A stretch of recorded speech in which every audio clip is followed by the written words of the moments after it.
Yeah. I'm recording this. Okay, so whatever I do should be recorded, so that's fine then. That worked just fine. How I normally. Yeah, I already started the recording. Just wait for more people to join. Perfect.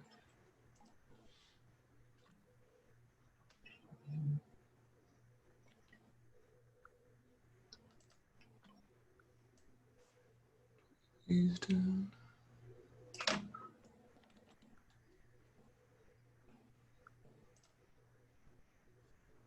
Going to send the link to so they can also join us. Good morning, everyone.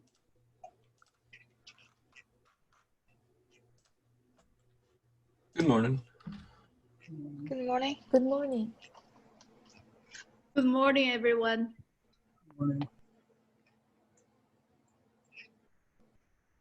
I think most of us are already here.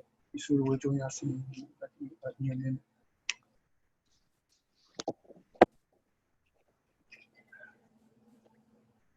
So Levi, can you?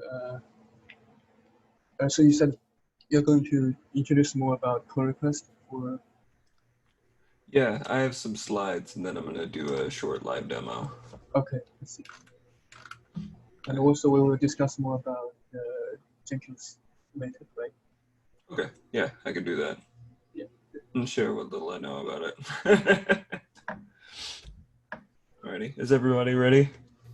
Yes. Yeah, It's ready. Yes. I think we can start now. If Okay. everyone is okay. Okay, so today I'll be going over pull requests and how we're going to incorporate them into Bitbucket. Once I'm finished with this presentation, I don't expect you to fully understand how to use it, but after the live demo, I think you'll have a fairly good idea of how we'll be incorporating it into our repository. The objectives today are learn why we use pull requests, understand how to properly implement pull requests into our Bitbucket repository, understand the common mistakes with making pull requests, and those are the last of our objectives. First of all, we want to understand what is a pull request. A pull request is a patch of code that is sent out for review. And the best way that I can describe it is essentially what it's going to do. It's like we're doing a merge.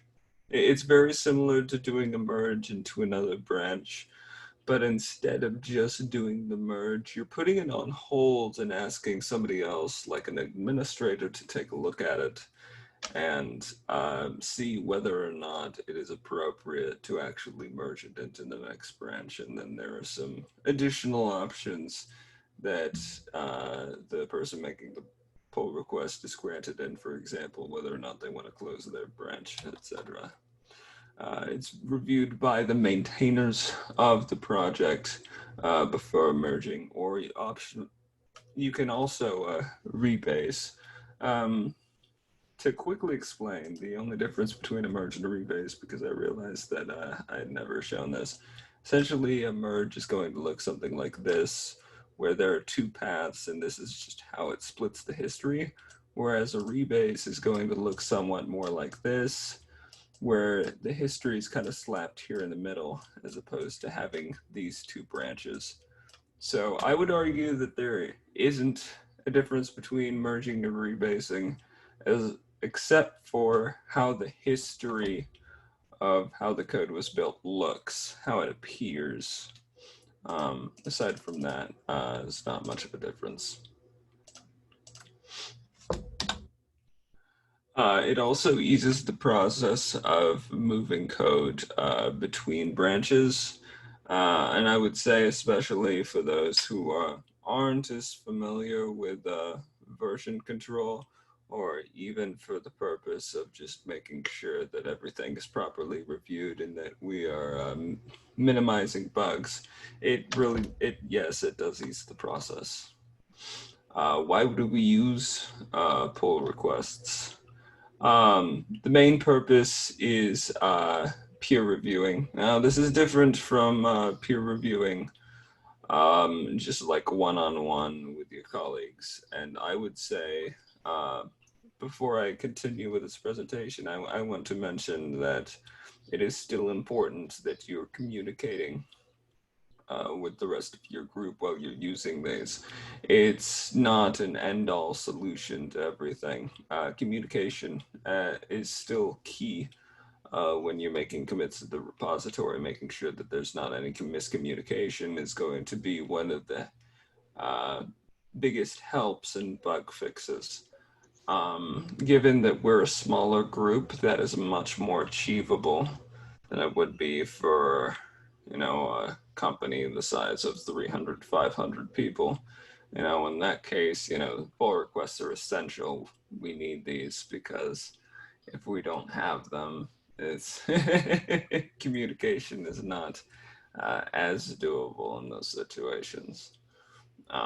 But essentially, the peer reviews, they solve misunderstandings during the development, which is quite common, especially if you're not communicating. What one person may interpret is not what another person, maybe the person actually making the pull request, intended for it to be interpreted. So communication is still key. Testing.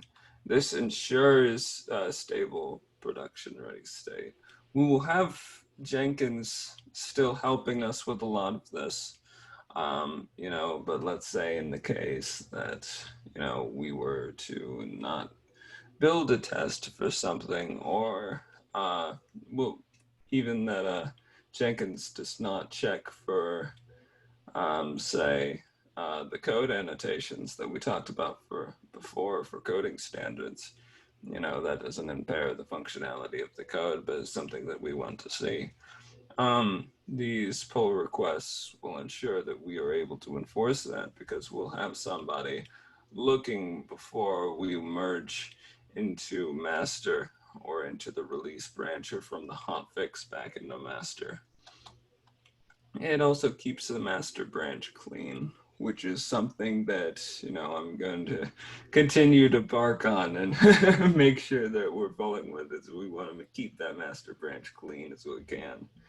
Anything we can do to minimize problems or things we don't like in the master branch is optimal. And it reduces work up front, as opposed to having to constantly communicate and get the updates on what's going on with the merges, or have to, schedule meetings every single time that, a commit is made and they want to push it off to master. As opposed to that, we have a tool that we can work with, something that's, always going to be there from the point that it's instantiated as a pull request. So that does make things a lot easier. And it reduces conflicts, smaller individual tasks for review. Optimally, and this doesn't always happen, you're gonna eventually, if somebody will have to make a big commit, it happens. But we want to do these in small segments.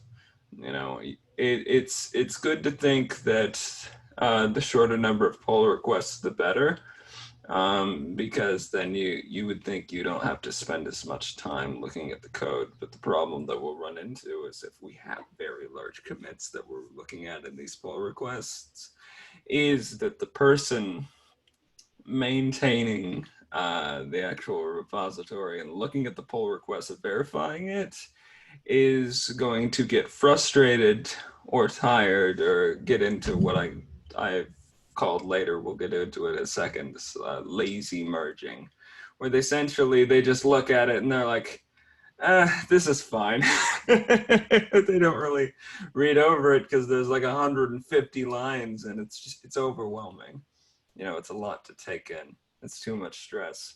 So we want to see, you know, not too much larger than even 10 lines if we can. I mean, you know, there are times where it's essential to have a big commit, but we want to avoid that at all costs, you know, at the expense of the person who actually has to look at it, because that can be rough sometimes if it's too big.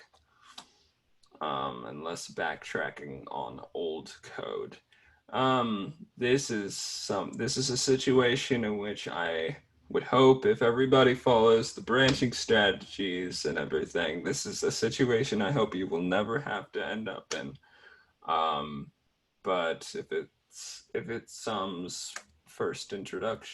people's first introduction to you know, using more complex features in Git, this could happen.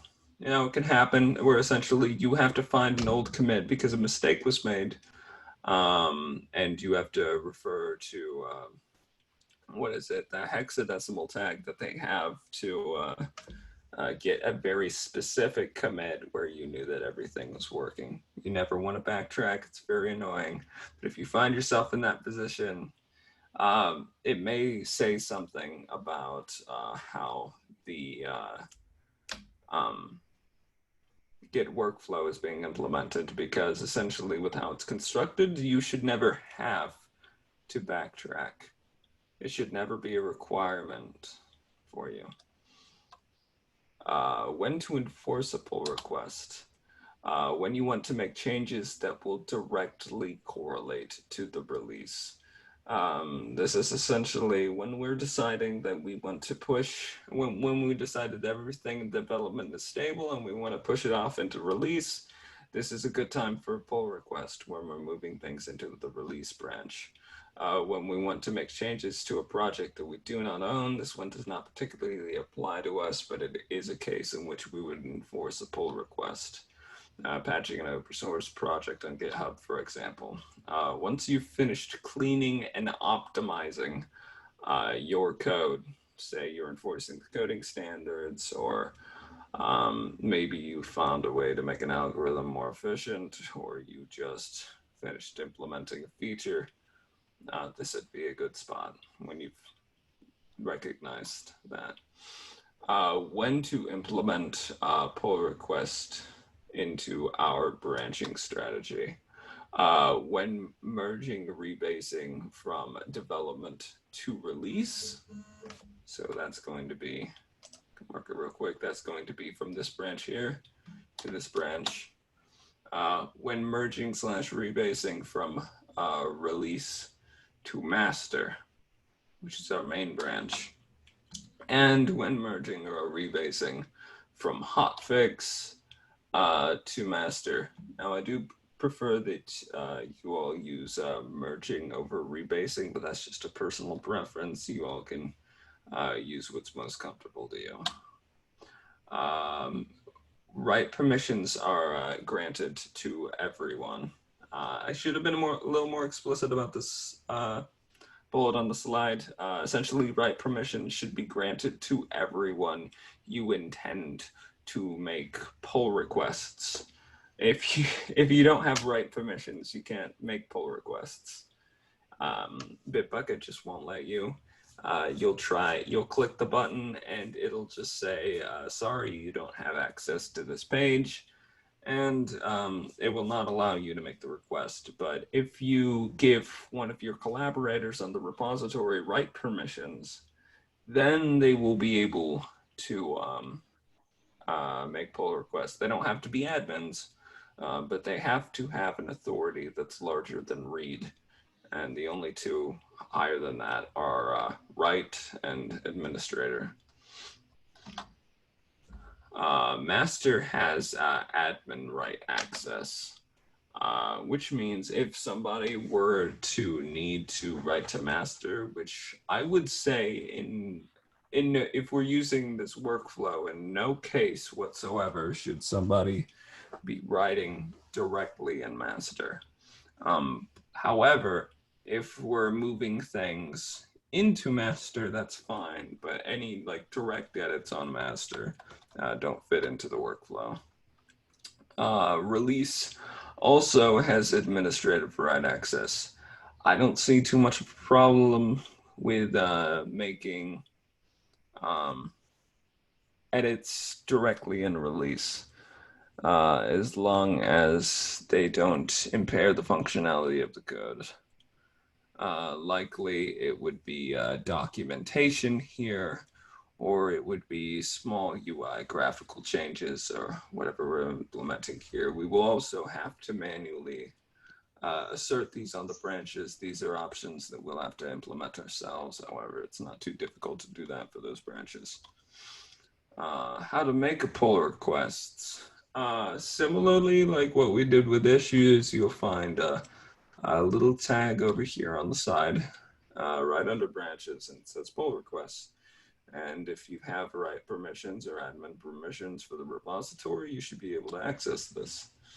How to make the pull request. There should be an option similarly to the issues. It'll be in the top right corner. We click this and it'll take us to an area that looks somewhat like this, where we have our branch that we've been working on and what we want to merge it into. This is a terrible example because it looks like we're taking a feature branch and we're merging it directly into master. We have bypassed development and release. But given that this is an example, I don't think it's that bad.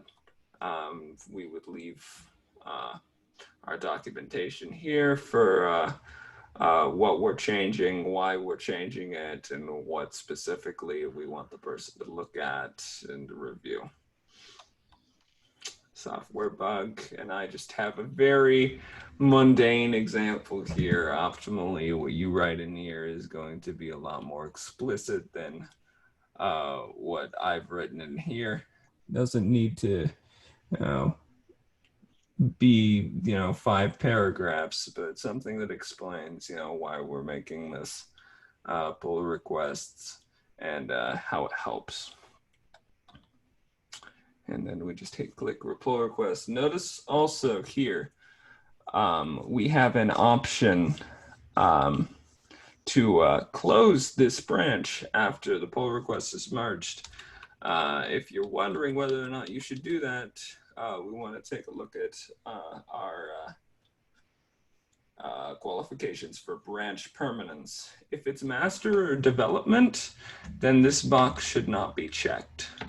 However, if it's feature, hotfix, or release that we're merging into master, then it may be fine to close this branch after the pull request. So it would be okay to check that box. But if it's from development, for example, then we would not want that box checked because we should never be closing the development branch.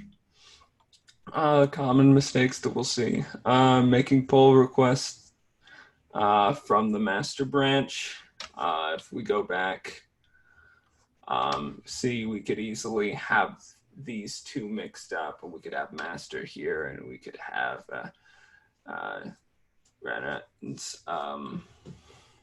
branch here. But this is something that we would want to avoid, as it caused problems for us, and it would especially cause problems if we would close it after, because then we don't have a master branch, and that's an issue. So make sure that we pay attention to this arrow. This is the branch that's going into this branch. So if it's going into master, master is going to be on the right. If it's going into feature, feature is going to be on the right. This is where we want the code to be merged into. And lazy merging, which is what I had mentioned earlier we were going to get into, is when you review your code, you need to review your code thoroughly before merging to a branch. and try out every new feature and bug fixing in the new branch first. This isn't always necessary, you know, if it's just simple print statements or you know, string manipulation that doesn't play too much of a part in the complexity and functionality of the code. You know, I trust that you could just look at it and, you know, understand it from there. But optimally, you will try and test everything, or if Jenkins hasn't already, and make sure that it does work before we push this pull request off. And you want to stay thorough to avoid breaking the master branch again. We don't want to find ourselves in a hotfix situation. If it happens, it happens. We'll get there when we get there. But we would like to push that scenario off as far as we can without having to find ourselves in it. I found a really nice video that I thought was good for pull requests for Bitbucket repositories. I'd also found another video for GitHub, which I personally think was better. But I decided to include this one. I'm not actually going to show the video just because I don't know. I don't like showing videos and presentations. I think that's something you can do in your own time. But I do have it here, and the link is included in the slides. And after I share the slides, everyone should have access to the link, and you can copy and paste it into your browser and watch it if you like. I think it gives really good examples on how to use a lot of the Git commands and such. I also had the video embedded here, so I had intended to show it, but my computer's my computer's antivirus does not like the video being embedded in PowerPoint, so I suppose I will not be showing it today. But with that being said, difference between peer reviews and pull requests. Peer reviews are reviewed by multiple users simultaneously. Essentially, we would get together at a meeting and we would look at all the features and say what we thought about it and how we thought everything was maintained, as opposed to a pull request, which reviewed by single users or multiple users individually, where we're not particularly communicating unless we are to look at the pull request and then contact one of our friends and say, hey, did you see this? Or did you notice anything funny about this? Or whatever we say. But they're looked at individually. You can have multiple people review your pull requests if you want that. And if it's approved by everybody, it'll be pushed off or whatever. But I can't imagine we would have more than one or two people reviewing them. But yeah, reviewed by single users or multiple users individually. Peer reviews are I would argue, a direct form of feedback. You're communicating with the person. There's a lot of versatility with being able to communicate the issues, whereas with pull requests is more of an indirect form of feedback. You send it off, you wait, they do their thing, they respond to you in 5 minutes or 5 hours or 5 days. However, that ends up working. Peer reviews are appropriate for large releases, whereas pull requests are appropriate for just about any release. You know, I would not expect to see peer reviews of a group of 5, 6, or 7 for a small print statement, but that would be appropriate for a pull request.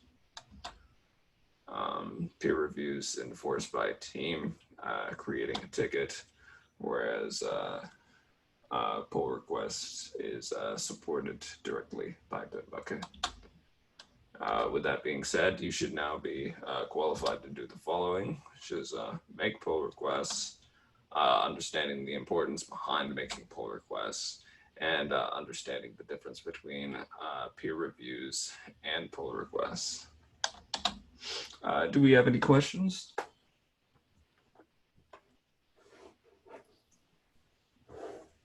Yeah, I have a question.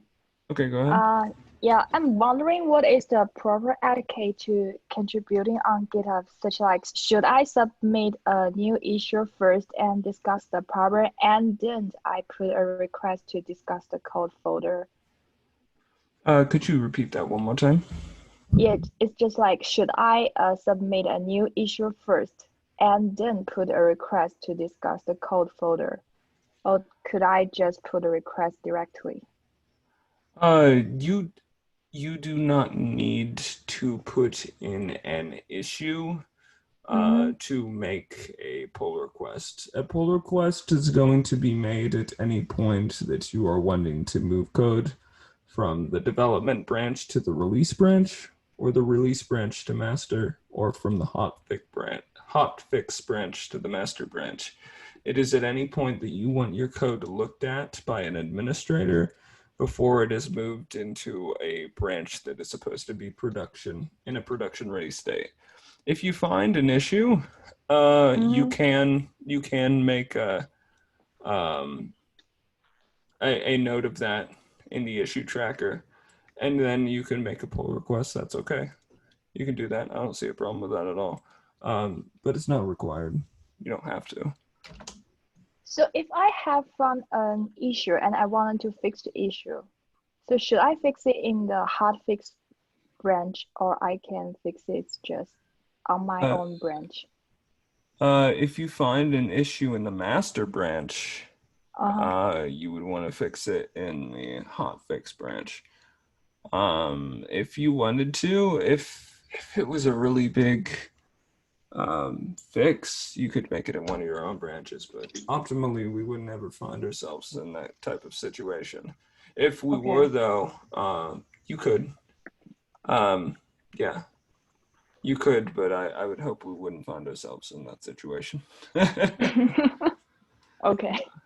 Yeah.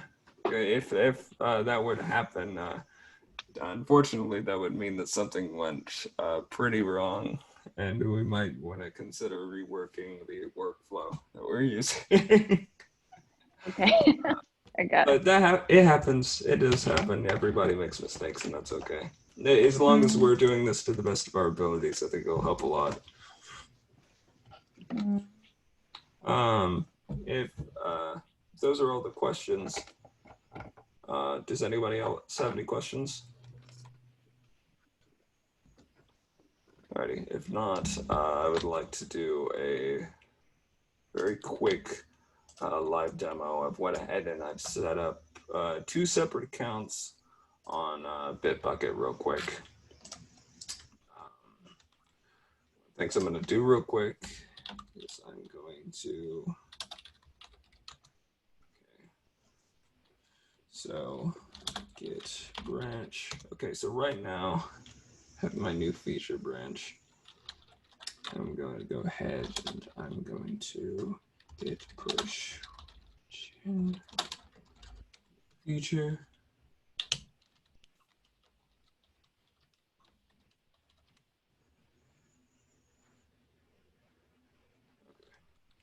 So now it should be in here if I reload it. Just checking. Now we do have a new feature branch. All right, I'm going to make a small adaptation to this. Nothing that's really too important. Nano example2.py, and I'm just going to make a small adaptation to it's right here. Text, get status, okay. And we are in the new feature branch. Going to add this, going to edit with the message print statement to example2.py. Author is equal to second account.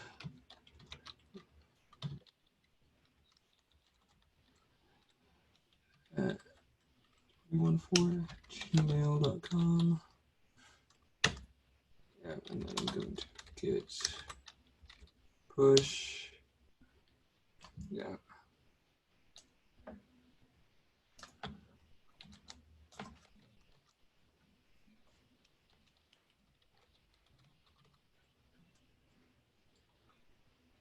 Oops.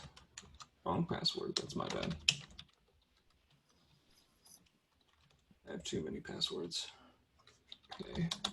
Check the status of this.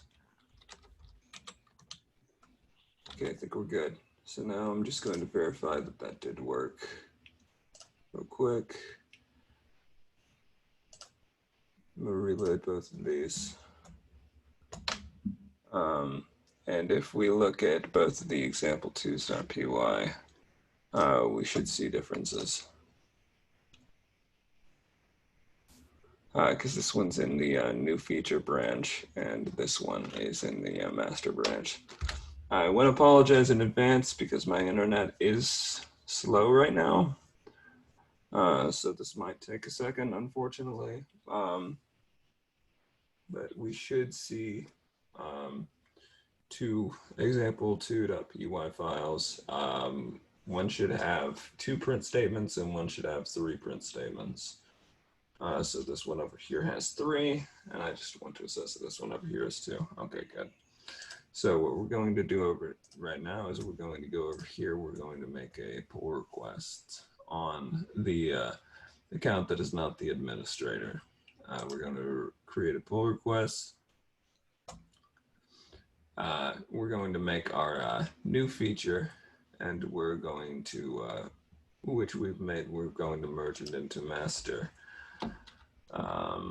We can opt to close this new feature branch after it's been merged, since I'm, again, this is bad practice. I know I'm merging a feature branch into a master branch. We don't want to do that.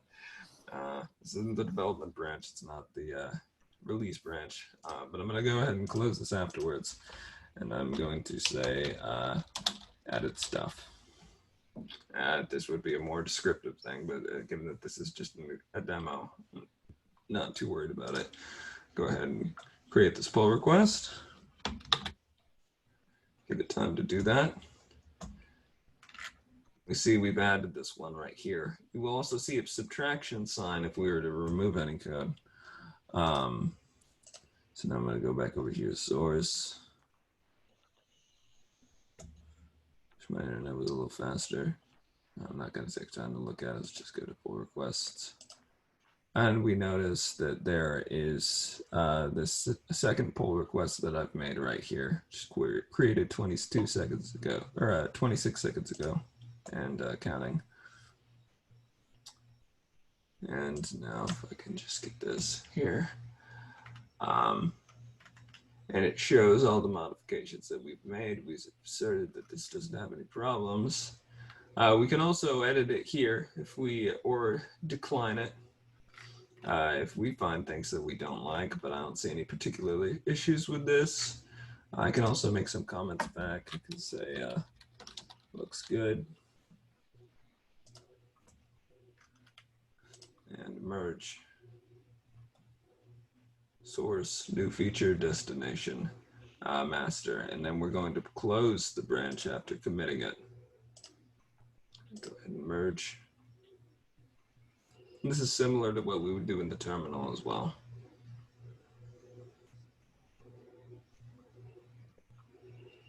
And it has been merged. So now if we go back to source, looking at the master branch, if we take a look at example2.py, we notice that third print statement is in there.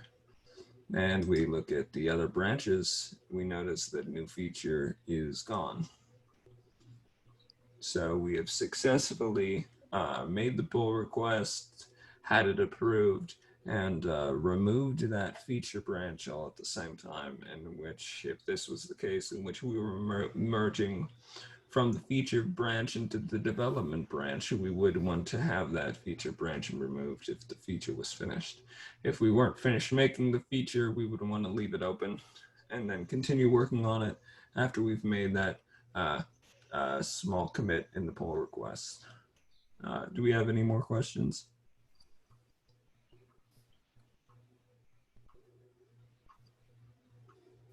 Do we think that? This Go ahead. Levi, this is very helpful. The demo is very helpful. And thank you. So I hope that people get the idea of pull requests. And also, Levi, could you explain maybe to them why this is called a pull request? That might be the first question when people first hear of this word. Well, to be completely honest with you, I don't know why it's named the way that it is, but the first thing that comes to mind is I think of the git pull command. Right. Is the first thing that comes to my mind. I don't know exactly why they named it the way that they did. I just understand the functionality behind it. So we can think of this, we can use it effectively as small doses of peer reviews. Yeah, although I think this cannot totally replace peer reviews. Yeah, so for a good process, then maybe we should meet, like the development team should meet on a regular basis to review all the code that goes into the release. Yeah, so that would be like more formal review meetings, but these are like small doses of reviews where you need to merge the code to the release, from the release branch to the release, from dev to release, from hotfix to master, from release to master. Then you want to make sure that this code before merging will get reviewed. Okay. I like that, small doses of peer reviews. I'm going to start using that when I talk to my friends about this, if you don't mind. Thank you. I like that explanation. Yeah, thank you. Really great job, Levi. So I think this is less intensive, less difficult topic compared to like the branching strategy that we talked about yesterday. But do we have any other questions regarding pull request?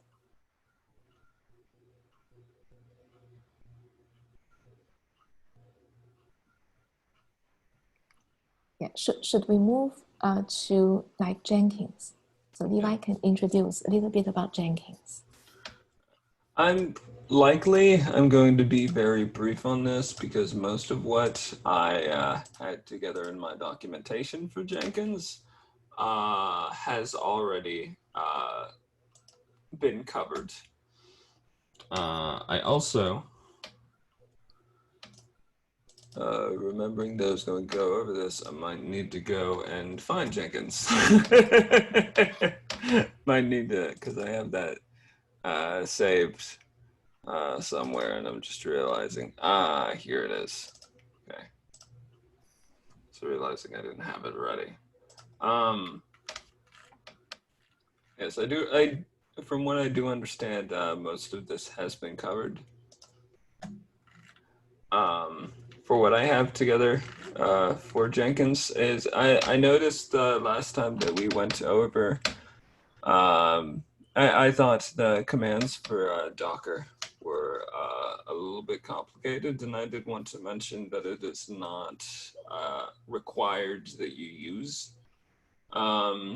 Docker to set up Jenkins, although I am not going to question the usefulness of Docker, as I have a Docker sticker on my computer.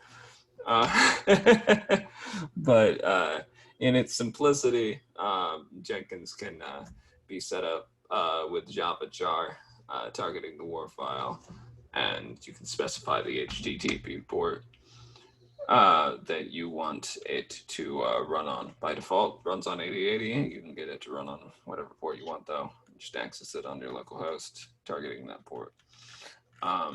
This is very similar to the last presentation that we had with Jenkins. Essentially, you get there your administrative password. If you look in the terminal, it's going to supply you with that initial admin password. You just copy it in there, set it up, and then I'll ask you to set up your account and such. I have, and I can share this with you as well. I do plan to still make adaptations to this because I'm not done editing the PDF. If you want it in its infancy, I'm happy to share it with you, but I am still making changes so that we have an in-depth, what's the word? explanation of how to use certain features of this. This PDF's not finished yet. Still making changes.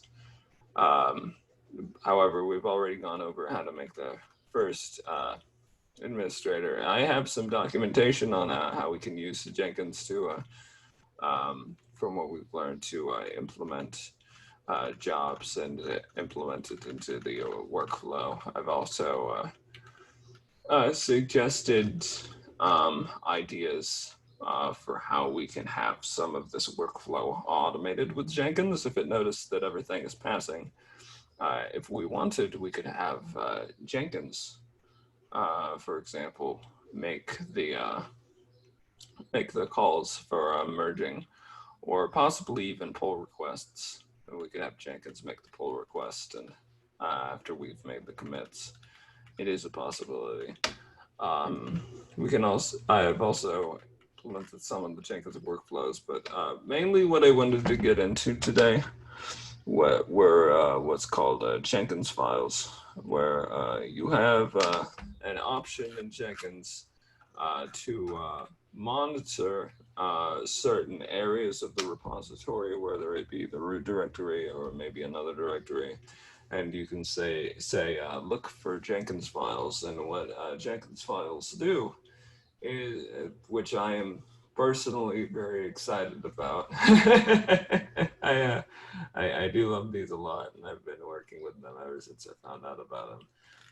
This allows the developer to interact with the Jenkins on a fundamental level. Unfortunately, I'm running on my Windows computer right now, and I have all my Jenkins stuff set up on my Linux computer, so I won't be able to show you anything directly with what I have set up unless I want to set it up here.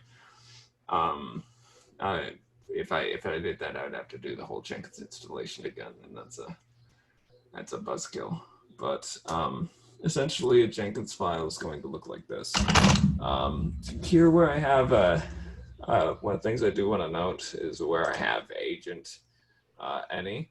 You could also have these set to say, I think you can also have it set to such like Docker and others, but yes,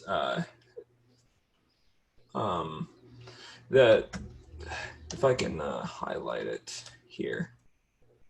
This is the part of the actual file in this area up here is not particularly necessary for it to run. But if you notice, if you look at it closely, it's very similar to Java programming, although not exactly similar. The reason being is that it was developed in Java. So you can see some kind of similarities to both Java and Bash scripting as we look through it. And I have a lot more of this documented in the application, or in the PDF, but I don't want to go over it too much because we'll likely be here all day if that were the case. But essentially how it's set up is it's set up in separate stages where I have this one stage build and stage test and then stage deploy. These are just names that we have for it so that we can have Jenkins identify if there's an issue. It can tell us then. It'll tell us which stage that it found the issue. And inside, we also have separate steps. Say I have this echo here, I can add another echo below it. For those who aren't familiar with echo, echo is kind of like print, but for Bash.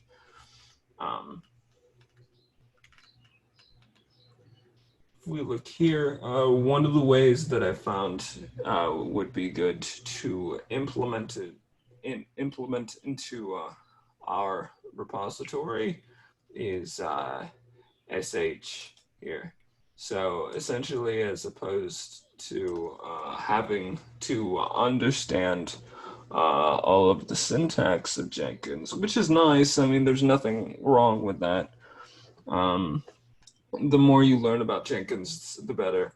But at a fundamental level, if you just want to understand how to get anything running with commands that you know are already on the machine, you can run shell scripts here by just sh, and then for any that are familiar with Linux console commands, this is where they would be keyed in here. You know, say I wanted to put git push or git pull here, or I wanted to grep from something or whatever. This would be the place to do it inside this shell command. And I found that if we were to look at this, say we had a test file here,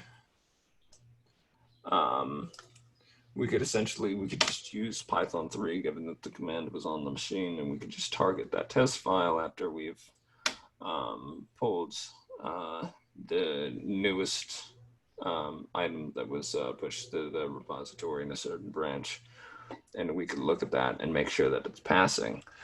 There's also Jenkins syntax for whether something passes or fails, which I think is very useful. With that in mind, we can determine what would happen, or what would be monitored, or what would be affected or written to, or even who would be contacted. We can use Jenkins to message people if a certain thing fails, or doesn't fail, or passes, or however we want to set up. I would argue it's very nice. I have some sample Jenkins files in here.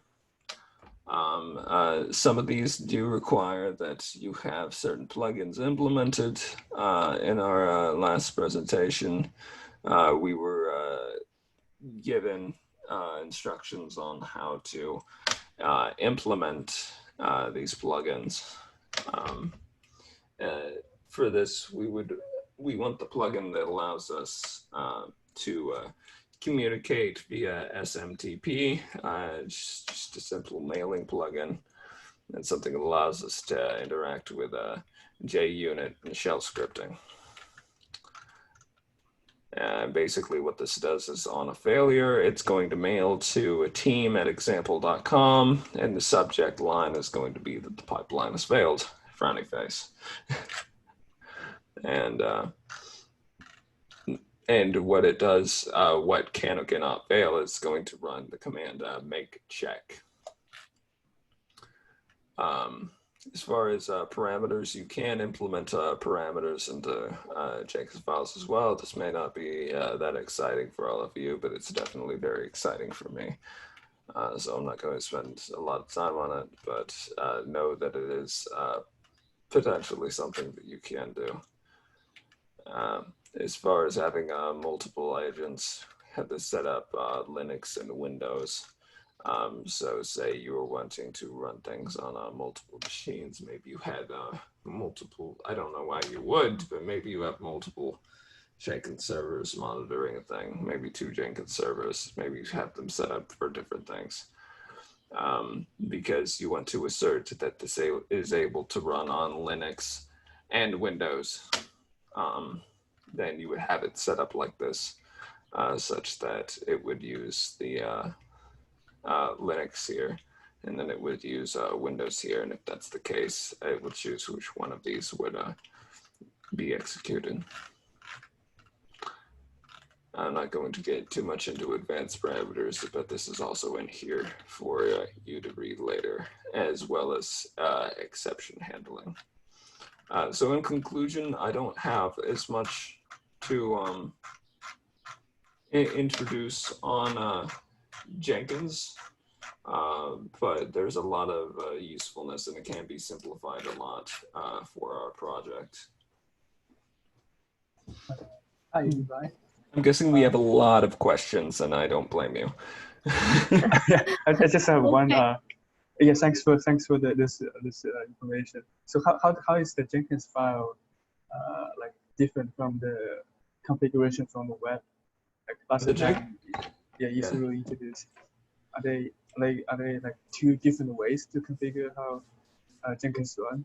Or yeah, there's essentially what I would label as hard coding it, which is through the pipelines, and then you can have it monitor Jenkins files. And what excites me about Jenkins files is that's something that the developer can edit. So it's more flexible and more advanced. Yeah, not everybody suggests Jenkins files for good reason. One of the things that you could do as a result is, say, if you wanted to, you could use the shell script to say that we wouldn't want Jenkins files. If this was an open repository, we probably wouldn't want Jenkins files because you could use the shell script to run, say, malicious code, for example, and that would suck. But it's very useful if you want the developers who are actually working on it to be able to make their own adaptations to what tests are being run, and adding tests, using shell scripts and such, and to searching that everything they want to be checked with Jenkins is being checked. Okay, great. Yeah, I think that is a great presentation and discussion. Thank you very much again, Levi, for doing that. And I like to suggest that for the rest of the time that we have Isuru to jump in to discuss how to illustrate us in the use of some of the testing tools in the Jenkins, if you guys feel that is a good option. Or Yao and Ling and then Fengguang, what do you guys think?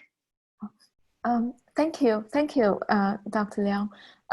So like for this, I think it's the research into Jenkins for Levi and I, it's ongoing. So yeah, I understand that. So we're not finished with that yet, but I understand that. That's why I think that so it's a good for the rest of the time, and I felt personally it's very important to understand the testing and using the tools of the Jenkins. Since he usually has been using it, and he showed us Friday last time, and so my thought is that while you and Levi dive into it more in depth and in the meantime, and how about we have Isuru to speak out and to show us, and I thought that was partially in the discussion at the end of yesterday. That's great suggestion. Yeah. So there's no conflict then in terms of you and Levi dive into it. Right. I totally agree. I'm just saying that this might not be very useful for like our presentation, Levi's presentation on Jenkins today. It was not because. Don't worry. I think that is a very good overview. But then I, as you and Levi mentioned, that it seems to me that it's. Levi has finished presenting what he prepared to do, and so I thought it would be nice to have Isuru to discuss that, and since we also invited Isuru to come back today. Exactly. So that's just my thought. Okay. Thank you. It sounds like a good idea. Yeah. So first of all, so we want to discuss about testing strategies. Right.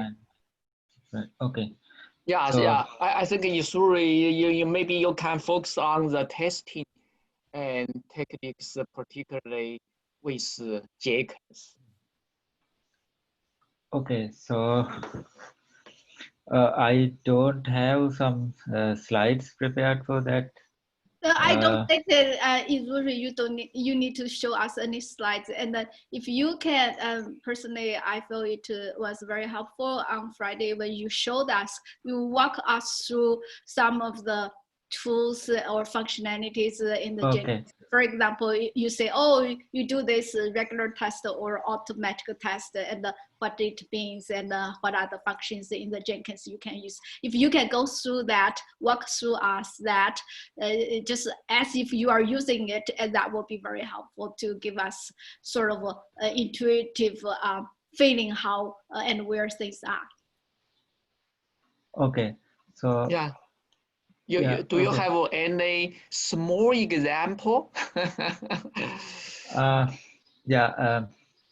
Let me show Yeah, that or you our can code. just make an example, you know. Yeah, if you can and log into your Jenkins account and find a small example that you used before and walk us through. For example, you say, oh, if you do this testing and this statistic testing, this performance testing, this automatic testing, or which is probably similar to the statistic testing, how you do it and what kind of functionalities that Jenkins can offer to help us to find the performance and find the bugs and find the things that are more standard and rigorous. Okay. And bigger, I mean. Yeah. So basically what we are doing in our team is like, so developers are responsible for write the unit test for the code they have written. Let me show some examples.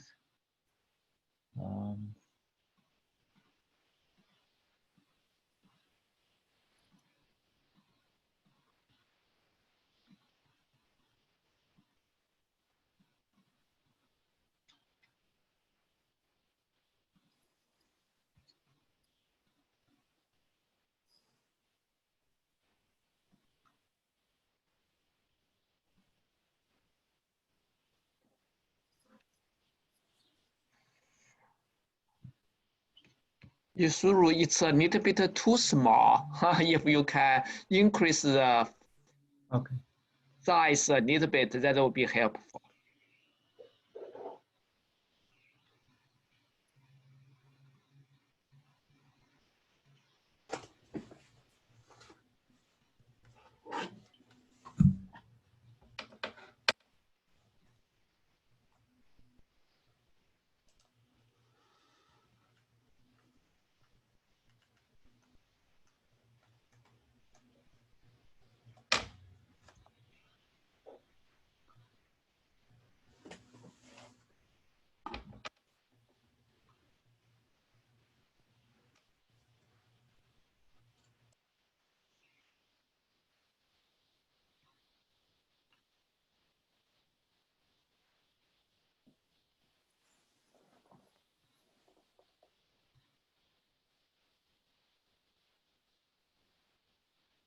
Can you see my screen now? Is it okay?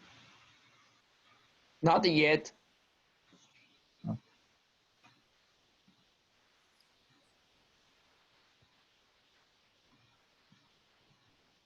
I think we saw your screen sharing before, but it disappeared somehow. Okay. Thanks.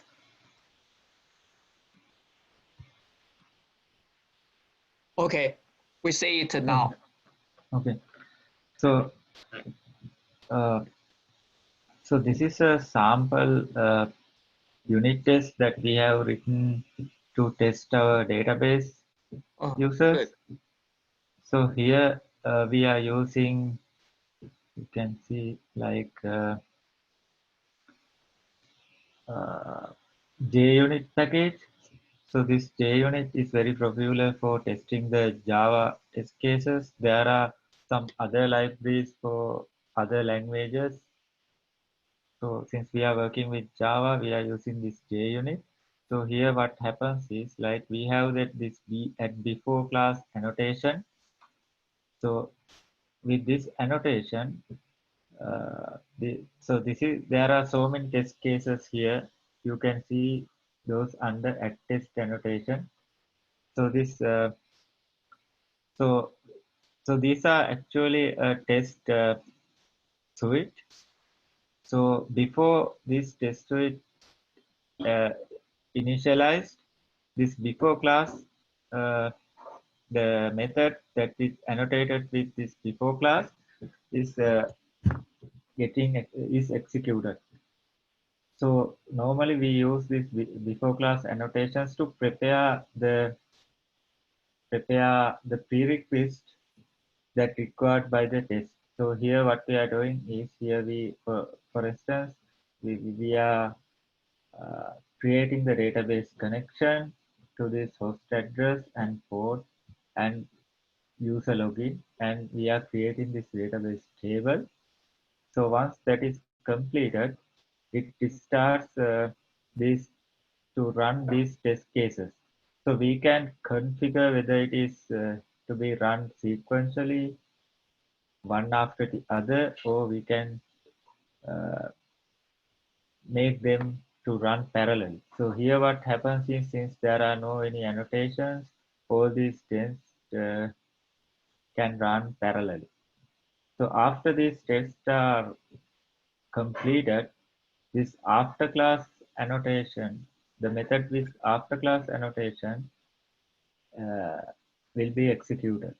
So it basically clean up all the artifacts that uh, created through the test execution, and it will uh, make the workspace clean.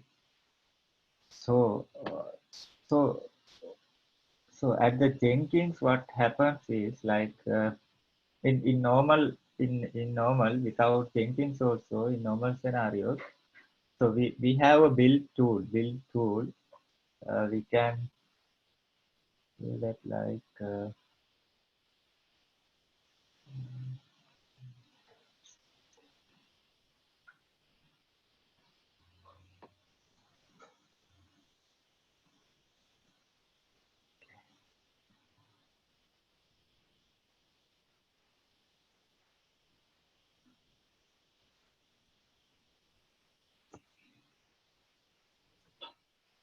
Okay, so here, so we are so this code can be built using a build tool. So build tool is basically like, let's say Maven and that kind of tools. So we are using, mainly we are using Maven, Apache Maven.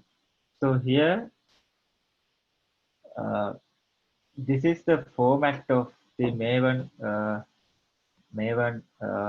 configuration file. We are saying it as a POM file. So basically, when we organizing the project, I can so the structure.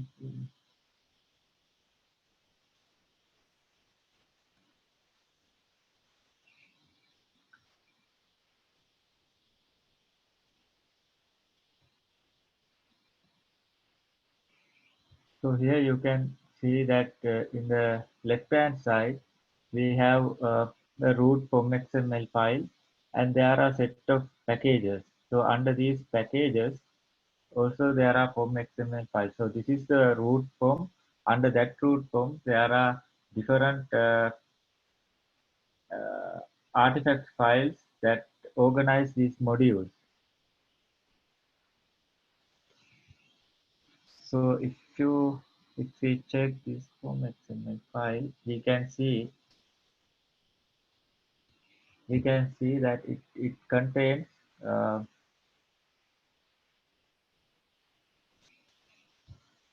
you can see that it contains different required third-party dependencies.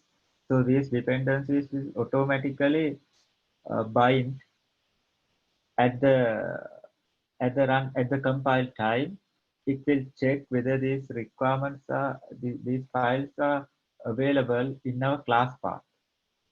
So when we developing a code, we request that the external dependencies. So what we can, so we need to import those dependencies into our code. So what happens here is, uh, without explicitly adding those jar files into our class path, this POM can handle that. We only need to mentioned, these dependencies are required in this for this project. So it will automatically pull these artifacts and it add it to a class path.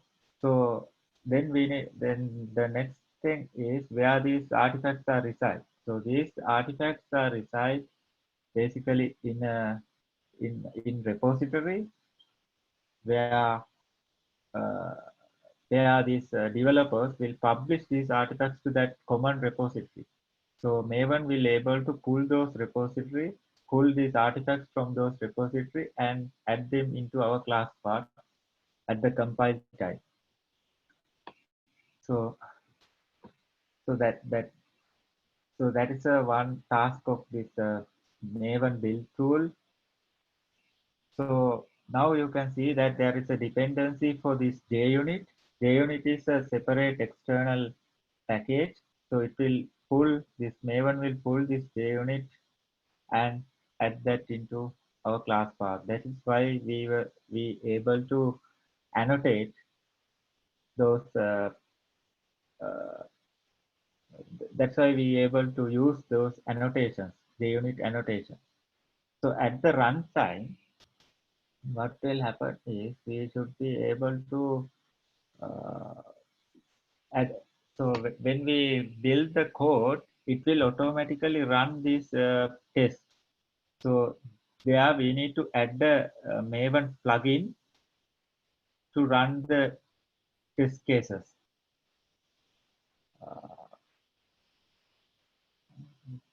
Maybe you can find that plugin here.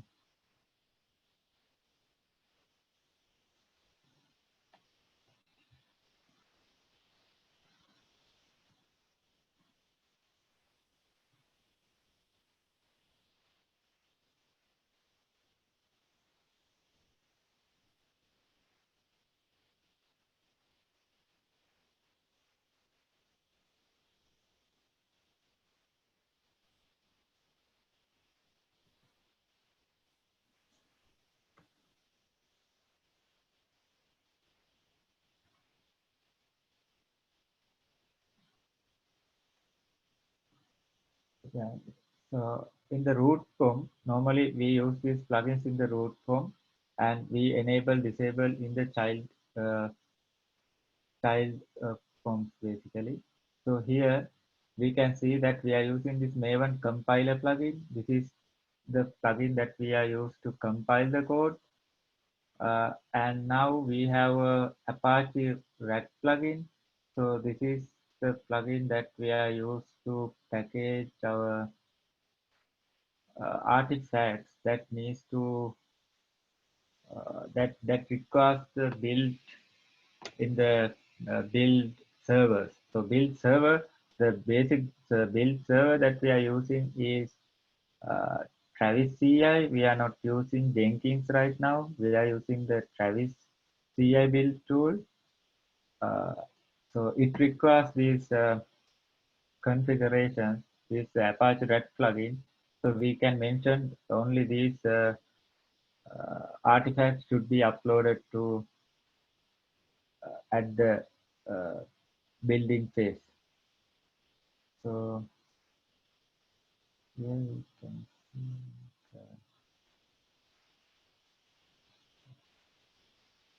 So here we have this Maven Surefire plugin. So this is the plugin that we use to execute the test.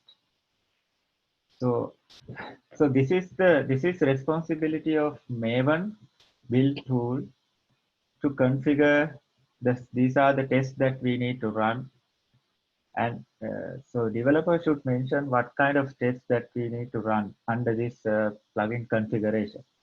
So what Jenkins do is Jenkins execute. So we need to install the Maven in Jenkins. So we need to configure Maven in Jenkins, and in the build command, we need to say this is the command that we use to build the code.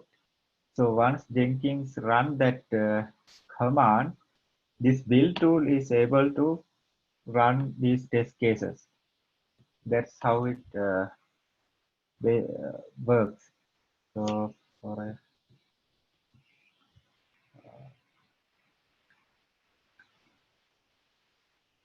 um, so you can see that we can skip test if we want. So here we are passing it through a variable. So this variable can be set in the Jenkins. If we want to skip test, if we want to execute test, we can configure that in Jenkins. So Jenkins will pass that variable value to this Maven tool.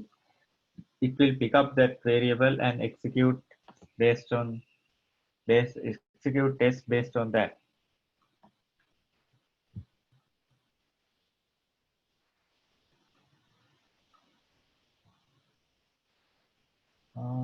Yeah, here we can configure the required memory, those kind of things for yeah, the minimum and perm sizes, that kind of thing can be mentioned. So it can utilize, we can allocate memory to execute the test cases. So normally, what we are doing is like the unit tests are executed at each build, but integration tests we don't execute for each and every build that run through the Jenkins. What we do is because this integration test may take up to 5 to 6 hours to complete. Integration test is like end-to-end test. Unit test is a functional test. So end-to-end test may require to transfer a lot of files through servers, and it may consume a lot of time. For that reason, normally as a practice in the industry as well, what they are doing is they configure to run the integration test in late nights. So it is a one-time build which is run in most probably in night builds as night builds. So when developer commit change, or when developers send a pull request, it will automatically check, the Jenkins can check whether this pull request is can be directly applied to the code base without any failure. So it can check that with before merging. So it will show whether this pull request contains any uh, build failing change. If it is, if all checks are passed, then it will give a green light. We can merge the code. Once the developer merges the code, again it will run. Jenkins will run code again, and it can publish those artifacts into the relevant deployment environments. Let me show, like since we have Travis build, I can show that path. For example, right, if I change, let me check. There should be some already sent PRs where the build is the build server already validated PRs with. Let me check.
Okay. Can you see this? Yes. Okay. So here that I have send a pull request. So this pull request is not merged actually. So you can see that it is in the open state. This is for JIT pull request. So here this is the gRPC web support that I have named.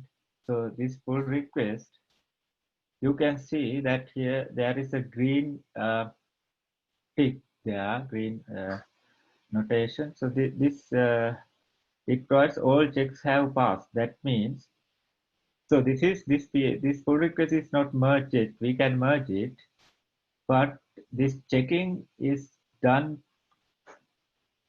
through the build tool. We are using the Travis CI, not the Jenkins, but Jenkins also can have these capabilities.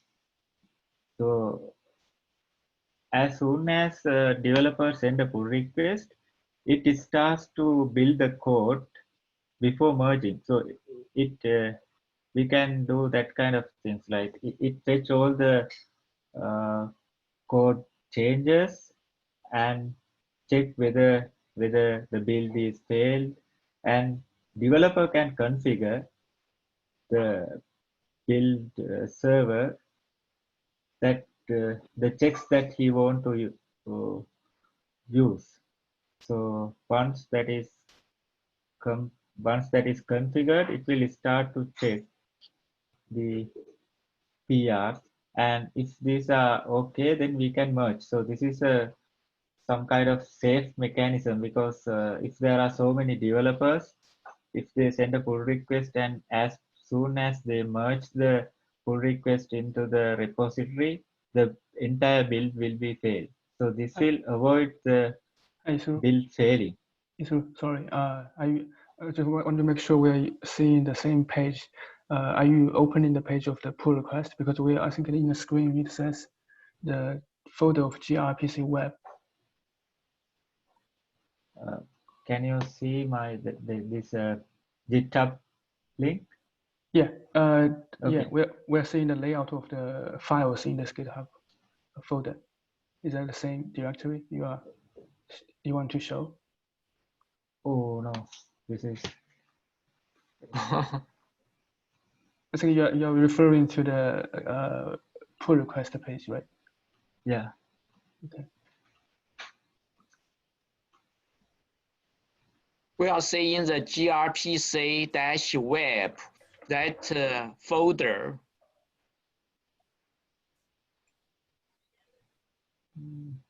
Wait, no.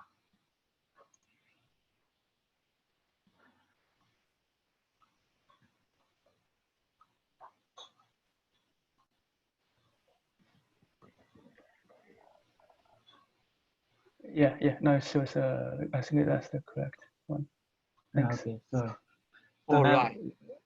yeah, so now you can see that here it's giving some information that all checks have passed. So if you want to check, so here you can see that Travis CI build is passed. If you want to check the details, Yeah. you can go to here, and this is the web dashboard of Travis CI. The part of web dashboard. So it provides some information about the pull request that I have sent, and it uses Oracle JDK 11 to build that code on top of this processor, and I have sent the pull request to develop branch. So these things happens before merging. Before I merge my pull request to the GitHub. So so so so this is particular task that we can do within the Jenkins as well. So this will run all the test cases or integration. So we can configure this Travis CI build, this Travis CI, to run test cases, to run integration tests, whatever the checks that we want before merge the code request into the, before merge the PR into a Git repository, we can configure those things in the build server. So it will check those things and say whether we can merge this or not. If we can merge it directly, then it will show a green light, then we can merge that. In Jenkins also the same thing, same things that we can do. Maybe I can start the Jenkins server and check whether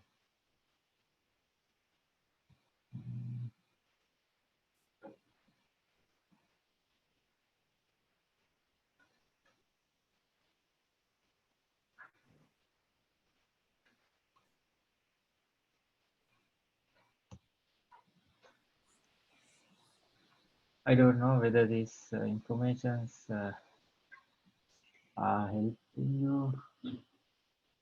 Uh, is that useful to? Is that useful for you? Like what I have shown so far?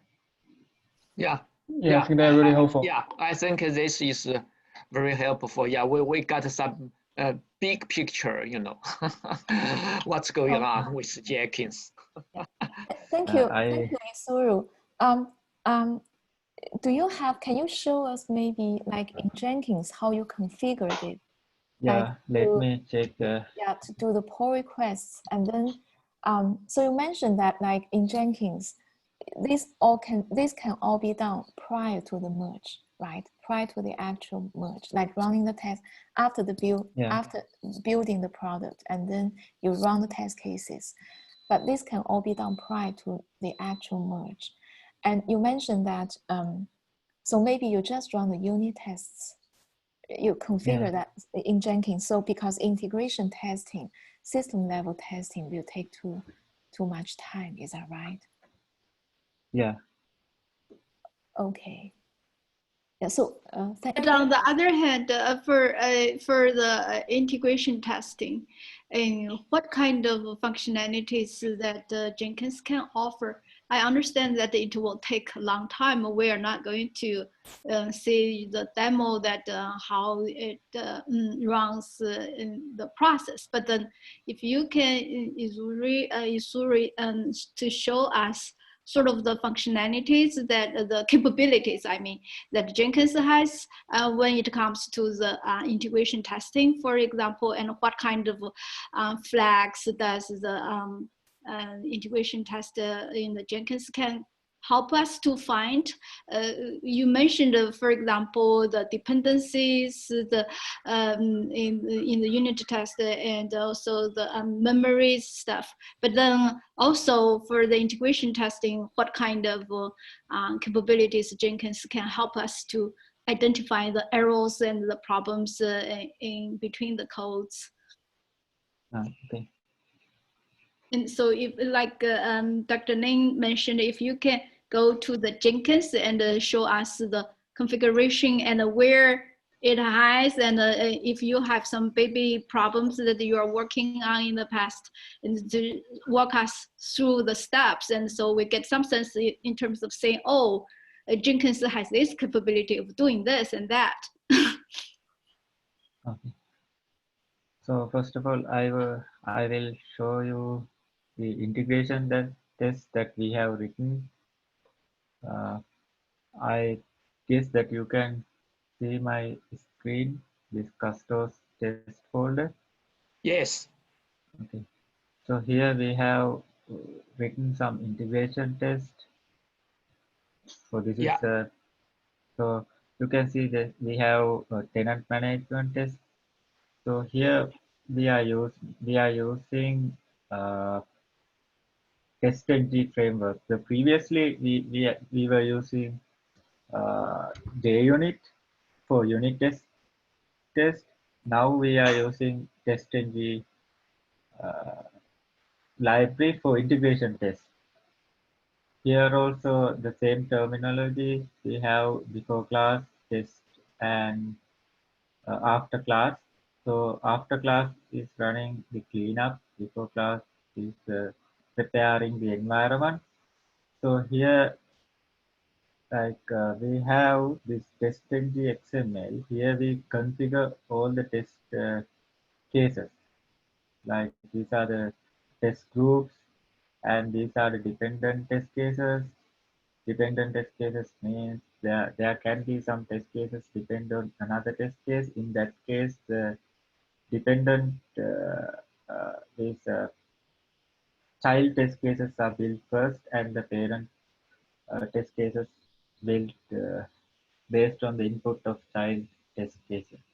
So everything is, so the managing these test cases is done through this plugin, this framework. Actually, what Jenkins do is, uh, without Jenkins we can build the code, we can run integration tests just through the Maven. Like what we do in the Jenkins is we configure Maven in the Jenkins, and we run Maven inside the Jenkins server. So it is same as our local machine, but it is but we are automating these steps that we are done manually in our local machines in the Jenkins server. So that is what we do, like, because the execution of the test is a responsibility of the test framework. Triggering the test framework to run the test cases is the responsibility of the build server. So that is, if we use Jenkins, so Jenkins will trigger this test framework to run test cases. Let me start.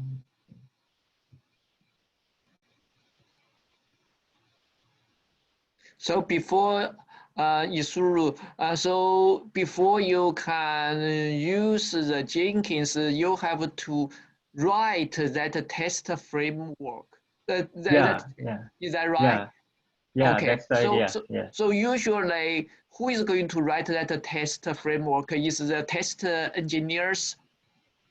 That is responsibility of developer. So basically, the based on the team member roles, like normally in industry that I have seen, what happens is the developer is responsible for writing unit test cases, and then it is integrated into the build process, and there's a QA team and automation team. There are two separate teams that helps the developer team, called automation team and QA team. QA team is responsible for uh, manually evaluate the software, like end-to-end test cases are manually, uh, they are doing manual test process, like doing load testing, regression testing. So based on the use cases, QA team develops special test cases that they want to uh, test. So once the manual tests are passed, they will hand over those test cases to the automation team. So automation team write these integration test cases to automate what QA team has done. Right. So then that will integrate into the build process.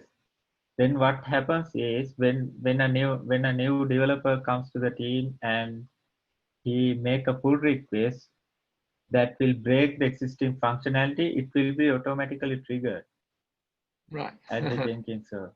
So that's the flow. Yeah. So these are roles. So in our team, actually, so we have we are doing all the things normally, because it's a small team. In primarily there should be automation, QA, and developer team working together to make these things. Right, right. You are right.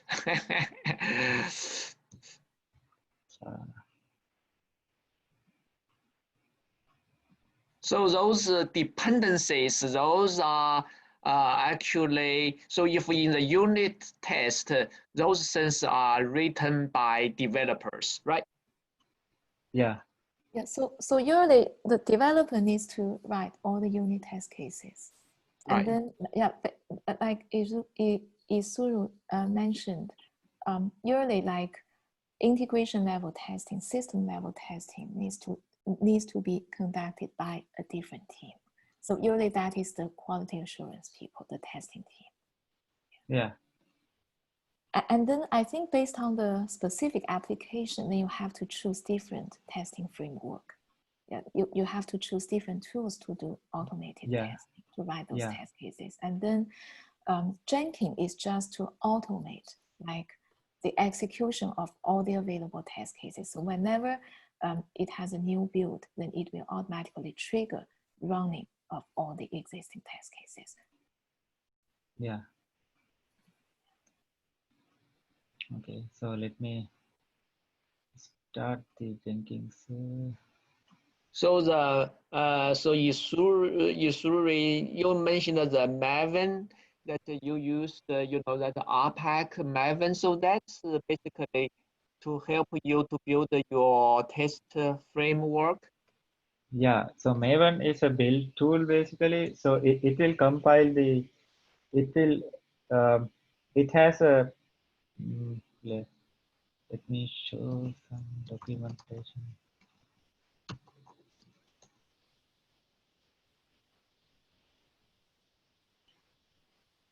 So you said that it is mainly used for Java, and can it also be used for Python?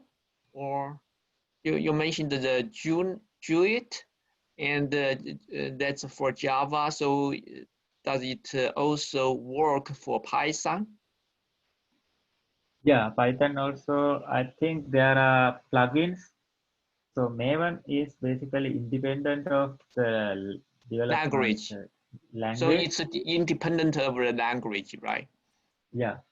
Okay. So it is a dependency management tool where we can manage dependencies of the project, and we can compile those projects, and we can build the distribution artifacts. Like in Python, I think we can build Python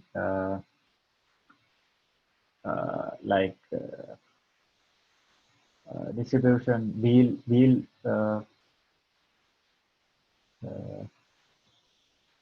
so Python distribution artifacts, like there are wheel artifacts, started users, but the packaging is done through the Maven actually.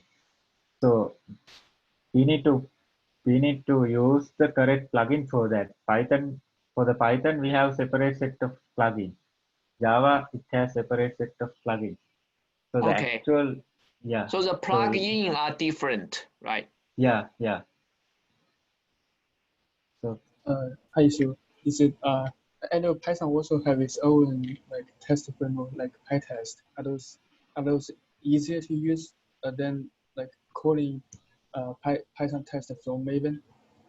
Like I'm also wondering like how like in Aravata there is some Python SDK. How are those tested in the Aravata project? Are they tested from Maven, or they? Yeah, it is. Currently, it is not integrated, but we can integrate that into the Maven. Okay, so the kind of plan you are yeah, I think we have some project that uses Maven to integrate Python. Let me check. I see.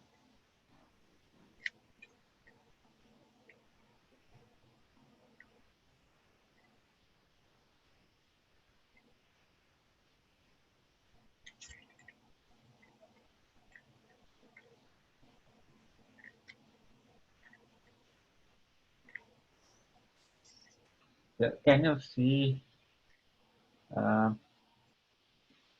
can you see my screen? Yes. This, okay. Yes, yes. Yeah, target. Yeah, we say in the folder of target. Yeah. Okay. So here in the right hand side, we have, can you see that protobuf maven plugin here? All right.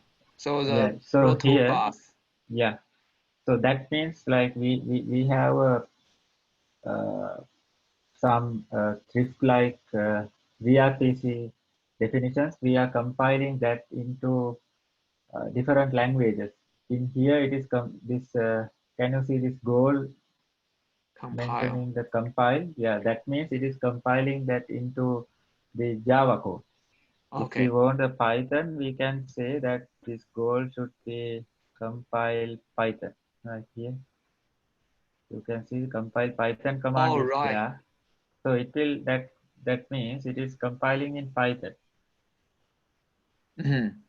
That's So good. That's good. So likewise, we have separate set of plugins that we can use. So we need Oh, to, I see. yeah, we Yes. need to select the correct plugin that support Python compilations and this stuff. So the main thing is Jenkins. What Jenkins does is it triggers this Maven file. So I will show you how we can. Can you see my web browser?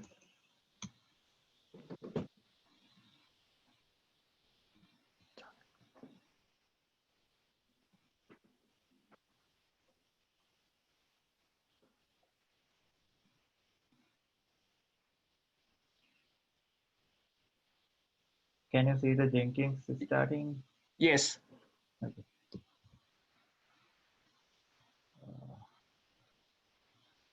Currently, we are not using Jenkins, we are using the Travis CI build. It is only authorized to the only one person of the team. I can't log into that one.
So if you go to manage Jenkins, I think we have global tool configuration here.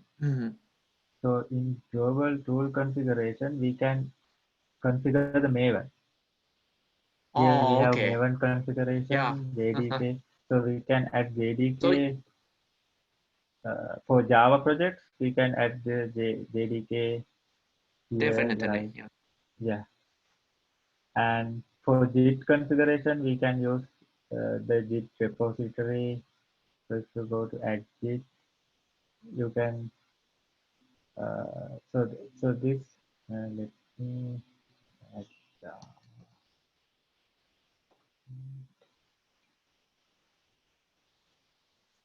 Forget. Great. So it will automatically download and install all the required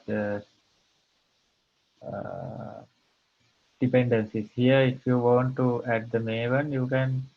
It has separate all the versions that currently released. You can select the version that you want, and you can install those dependencies. Once those dependencies are installed, when we go to the Jekins dashboard, we just need to create a project, the same as the previous one that I have shown here. We have section called build triggers. So it will do the that is where we need to configure the build triggers, whether it is a periodic build or that kind of things, and we can add build steps. Here we can say that invoke and, or we can execute command maven clean install. Right. So this command will execute will compile our project. So this is a command that we can trigger the Maven build. So it will execute all the test and integration tests. That's all that we need to do actually. Oh, so you can also run this command in your local machine, like Maven clean install, and it will run all the tests in your local machine too? Yeah. Okay. All the commands that run in the local machine, once we, for the Maven, once we configure this build server to use the Maven, then it will, all these commands will be work here as well. You only need to provide these steps here. Yeah, that's very convenient. Thanks. And yeah, so it is very easy. Only these sections that you need to configure. So you mentioned a Python. You mentioned a Python plugin. Are you going to usually configure the plugin in here or in your Maven? Yeah, it is better if you can configure that in Maven in your local project. Okay. And then merge that into a Git repository and just give the command that you use to execute your Maven plugin or Maven plugin here. So it will run that run. Okay.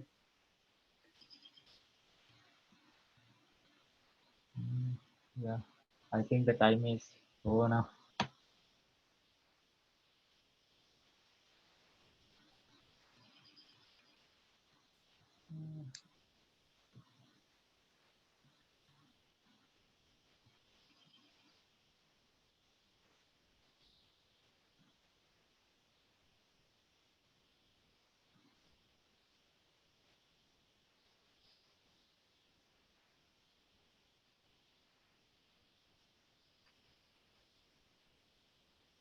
Yeah, here there's an error. The reason is like JDK license is accepted. So we need to configure the Jenkins to use license through this manage global tool configuration section, and here we configure the JDK. Here we need to it requires Oracle account, and those credentials need to be provided here. So this is the section that we can configure all these build tools and workspace. So it is same as the configuring our local machine. So that's it, I think. Is there anything that we need to discuss?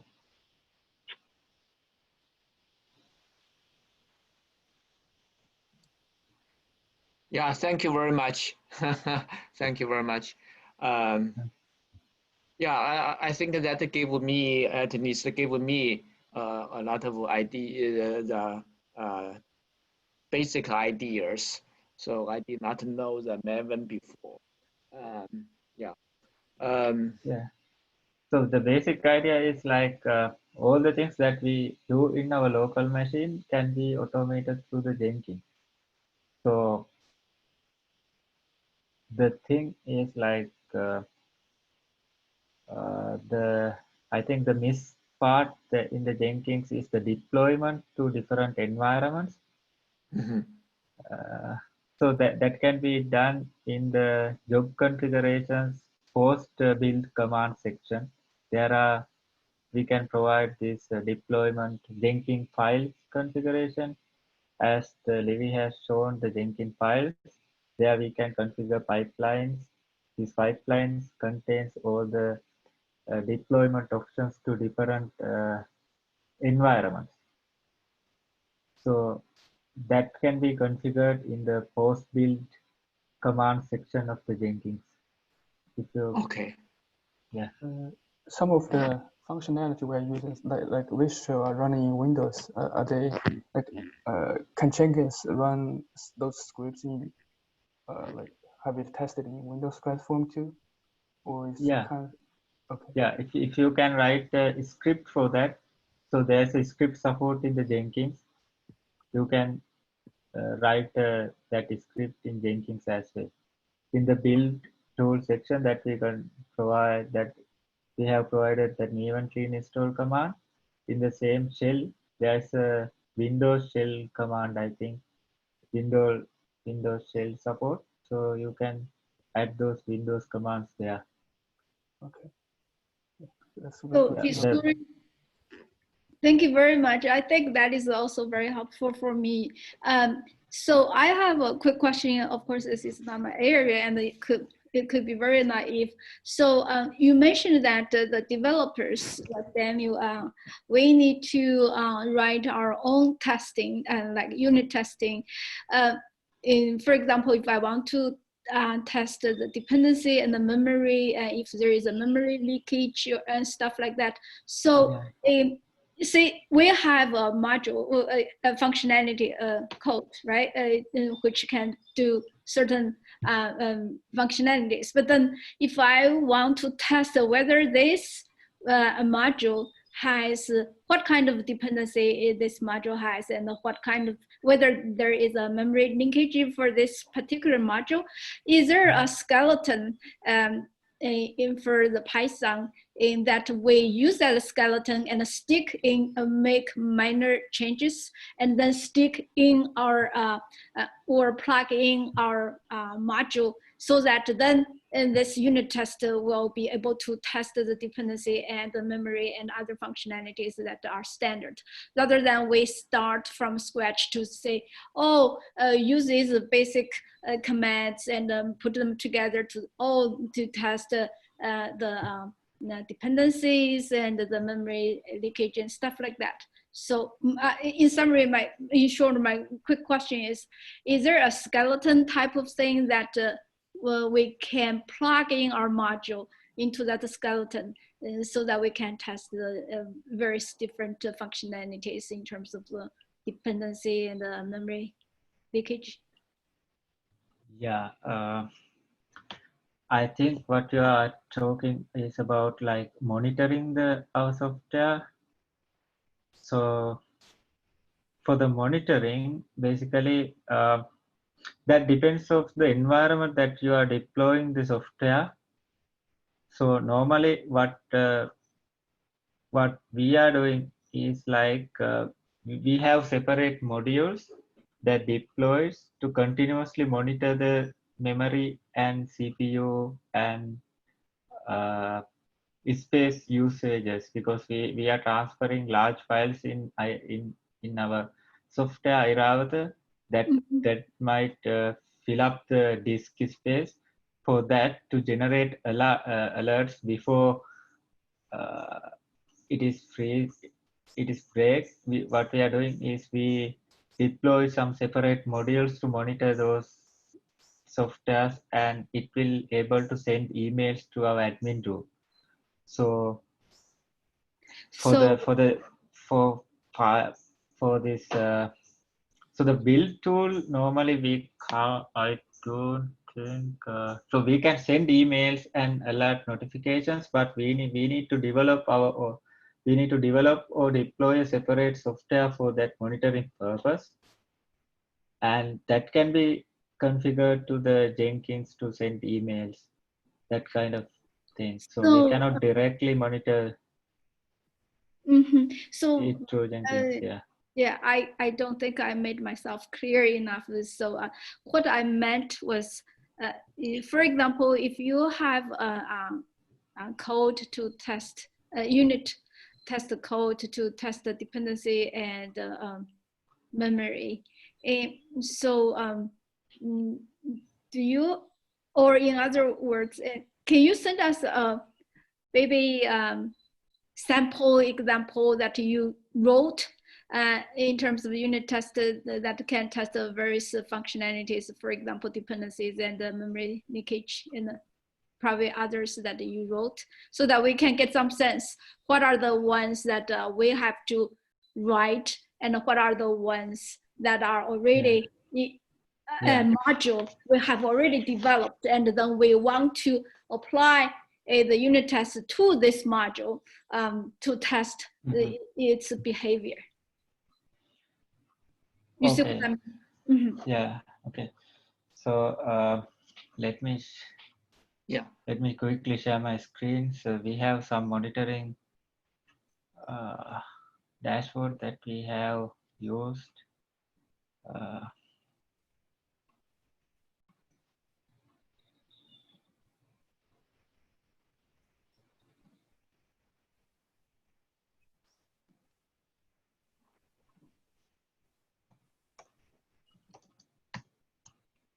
Can you see my screen?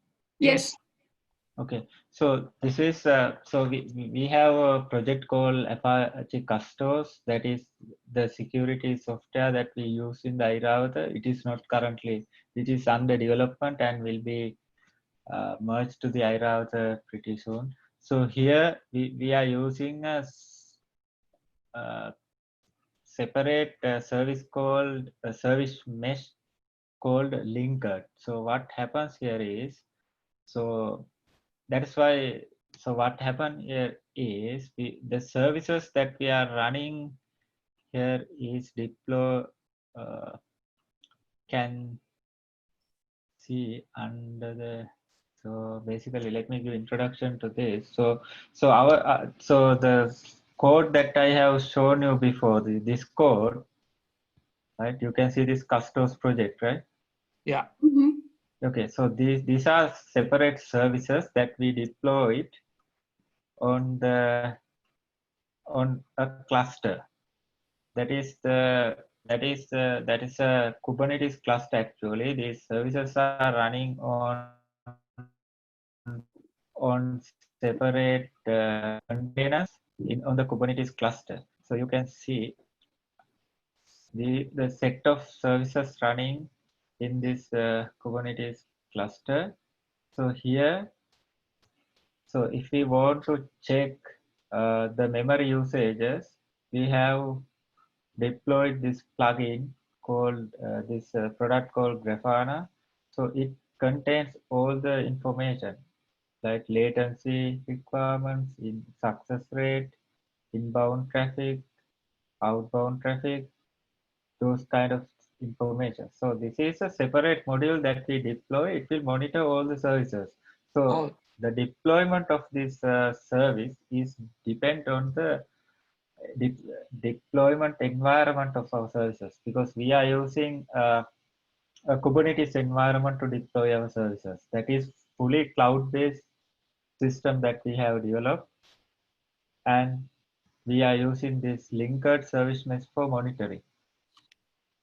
So this is great. So this linked this monitoring module is general that everyone can easy to use it, or you need to customize it so that you can use it for your software unit test. So yeah, this can be used for any service, for any service deployed on Kubernetes environment, deployed on a cloud environment. That is the only requirement for the merge. Oh, okay. Yeah. So there are so many tools like this that we can use. So here, I think we can integrate GitHub, Slack, mailing list, everything to here. Yeah. And we can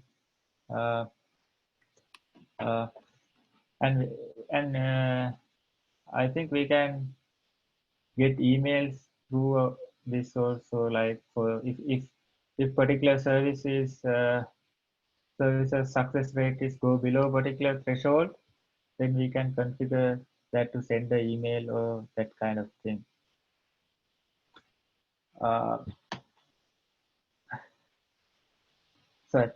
So to answer the question, yeah. Thank you, Isuru. So just some more comments in addition to this. I think Dr. Liang asked about. So my think on this is usually through unit testing, you're testing like the functionality of a very small module. Yeah, so it's based on like the functional. It's based on testing the functionality of a very small piece of the software based on the specification. Yeah. So if you're interested in finding out memory leaks, you might want to explore maybe some static analysis tools that you can run prior to testing, prior to do the dynamic testing. And then that can probably identify some possible memory leaks. Yeah. So so unit testing is written by the developers just to test individual module. And then on top of that, we can explore some testing framework to do integration level or system level testing. And those test cases together, all with all the regression test cases, can be added all together and then can be triggered by the Jenkins environment. That's my understanding on this. Yeah, that's the way. So yeah, think the Jenkins as an automation server. So all the steps that we do manually can be automated there. So writing test cases, executing test cases is a responsibility of the library that we are using to develop that. The triggering part is done through the Jenkins server. Right. So basically, Isuru, so running the test cases. So you decide what test cases that have to be run. Like for instance, you can include all the unit test cases, all the regression test cases, into the build process. So that is in that build process. So you can configure the build process through the GUI or maybe through the Jenkins file, as Levi mentioned earlier, right? Through command line. Okay. Yeah. Thank you very much. Thank you. Thank you.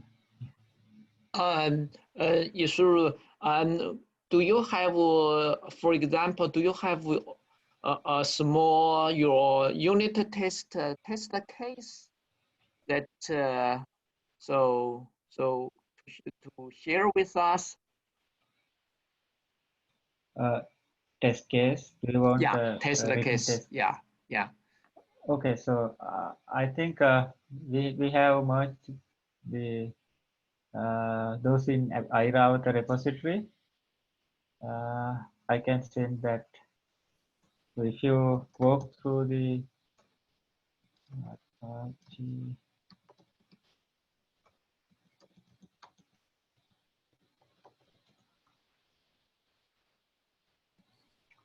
thing in this GitHub, we have the develop branch.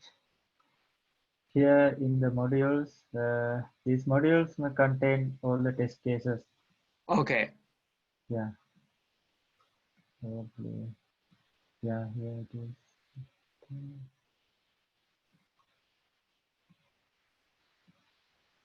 Yeah. That's for the Avarata, right? Yeah. So if that's great. And so it would be very helpful for us, Isuru, and if you can send a sample of this to us so that we can sort of study it and get a better sense in how the unit test we can implement it into our functionality test. For example, for me, I'm not in the computer science by any means, so I also develop models, for example, and I do my test as well, and maybe it is not called the unit test. However, the test that we do typically is to test the functionalities and say we have certain goals, we develop model, and we use the model to simulate the natural world, and we have certain observations, and we run our models and produce the time series and the spatial patterns, and we compare the results we produced from the model to the observations in the nature, and we call that is a test, that is a functionality test, right? Because if we can reproduce what is observed in the nature, and then that is our goal, and that is tested, and that's what we do typically. However, that is constrained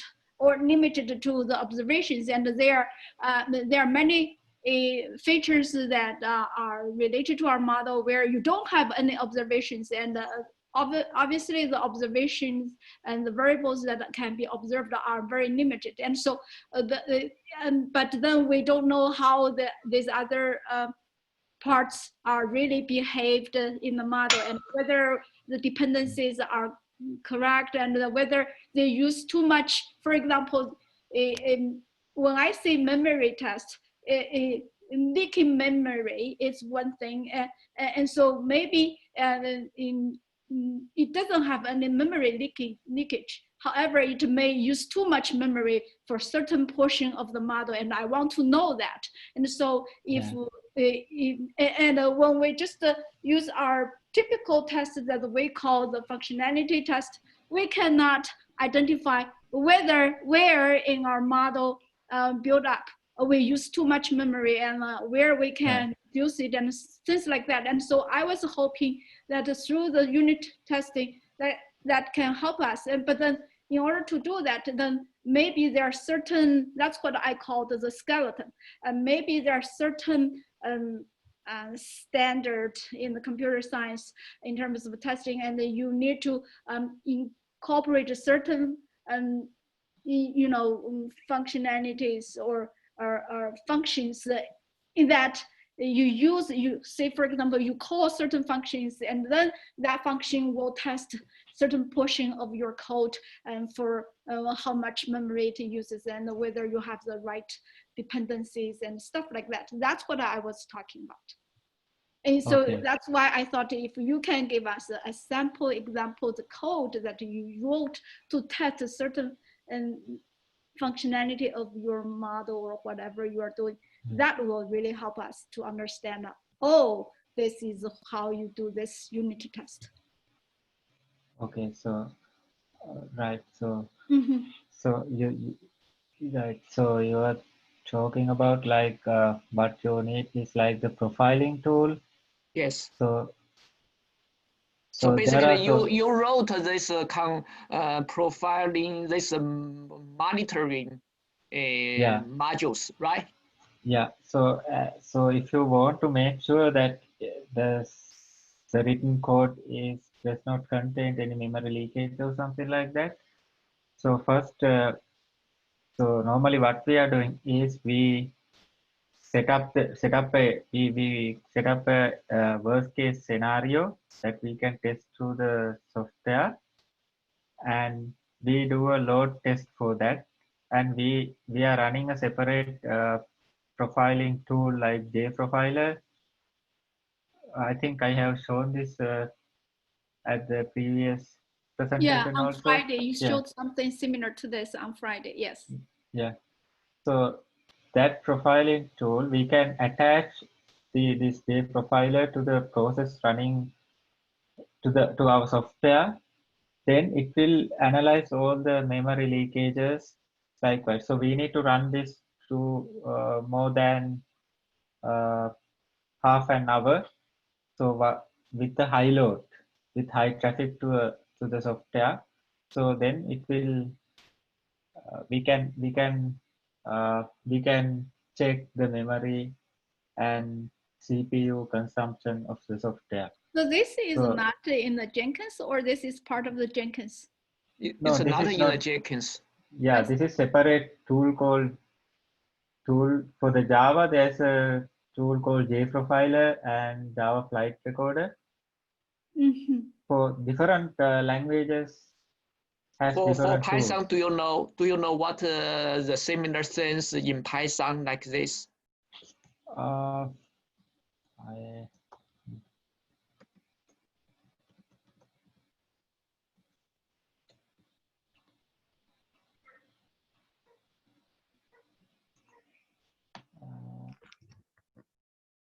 I haven't used the Python profiler yet.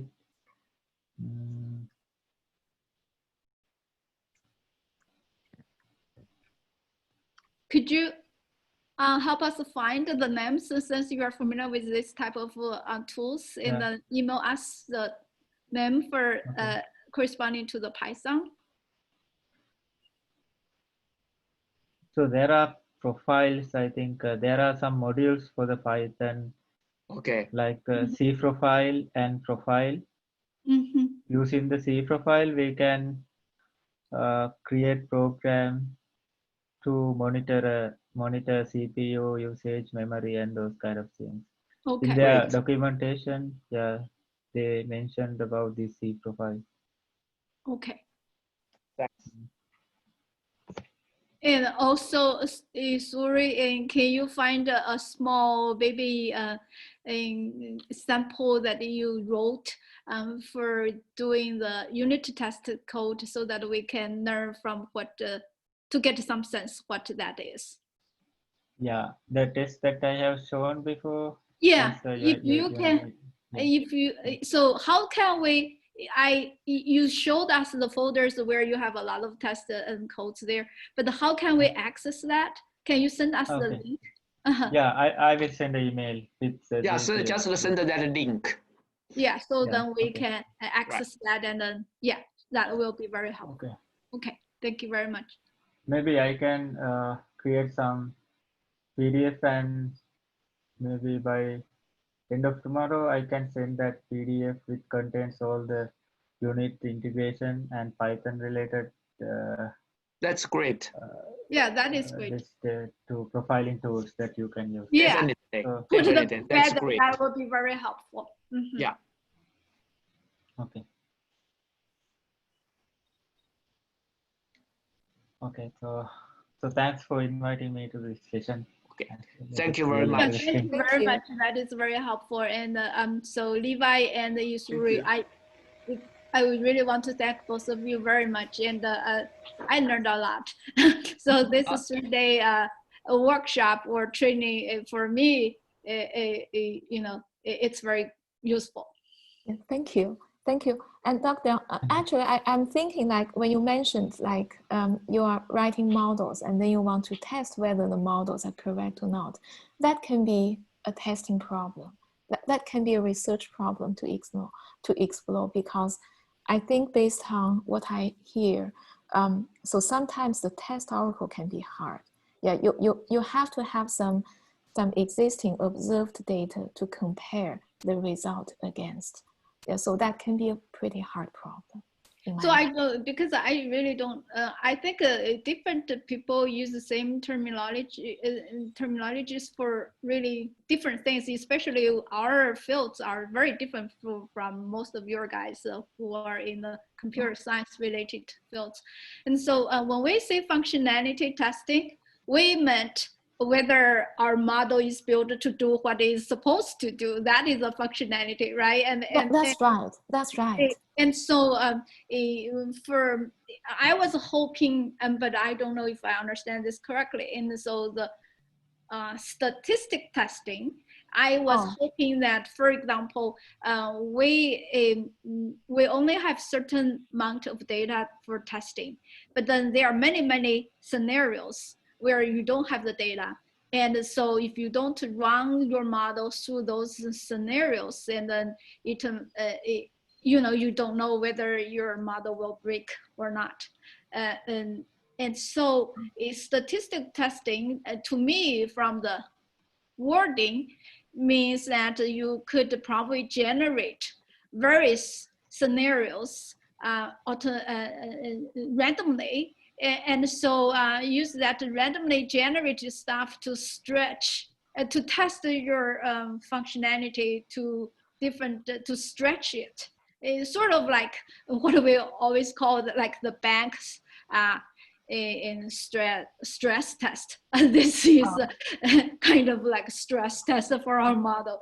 And then I was hoping maybe the statistic testing means the stress testing to some extent, that you generate various weird data, and then you stressed or you stretched your model functionality, and then in that way, and then various different combinations, then we know, oh, if there is a certain scenarios we didn't consider, and then that kind of test will help us to find the bugs, Yeah, I think it's close. It's close.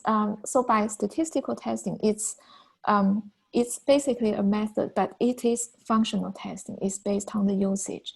So the idea is, well, because you cannot test all possible scenarios, so it's really a sampling problem. So by statistical testing, we mean that we will generate a large enough sample. So is there a tool that generated those for you? Yes, or we have to design that? No. But how to apply that method? So we have the tool. That's part of my research. We have the tool available. Yeah. So I've been into this. The tool was developed by UTK Squirrel Lab 15 years ago, 20 years ago. So the tool is open source. But the hard part is, so this is like one rigorous method to do like system level testing. Or you can use that approach to test a part of the system, but the functionalities. Yeah, so we have the tool support, but how to frame your testing problem into statistical testing, that's some kind of thing that we need to do. That's like a research question. Yeah. So from what I hear today about your testing problem, although like you're treating that as a unit, but I think that's big enough. You can think of that like a model that you have written. That's a part of the system that you're testing. Yeah, that is. It's more or less. It really depends on how the scale you are defined, right? It can be considered to be integration. We can talk about this in the future. I think there's a possibility that we can apply statistical testing to model like all the possible parameters. And then we can generate test cases from the model to explore the paths that you are afraid that will break up the code. I think that's possible, but we need to maybe discuss more, and then I need to understand what is the testing problem and see whether our method can apply. But that is very interesting. Yeah. Okay, sounds good. Thanks. Thank you. So I think maybe that's great. Enough for today. Yeah, so I think we have used out our time. I just want to make sure that everyone else has anything you want to discuss or you wanted to check with Levi and Isuru. And so that this will be the great opportunity, for us to do that. Any questions? Students, please. I'm sorry I talk too much.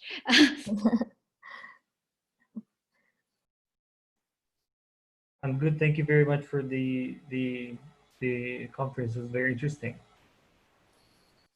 Thanks, Daniel. Yeah, I'm good.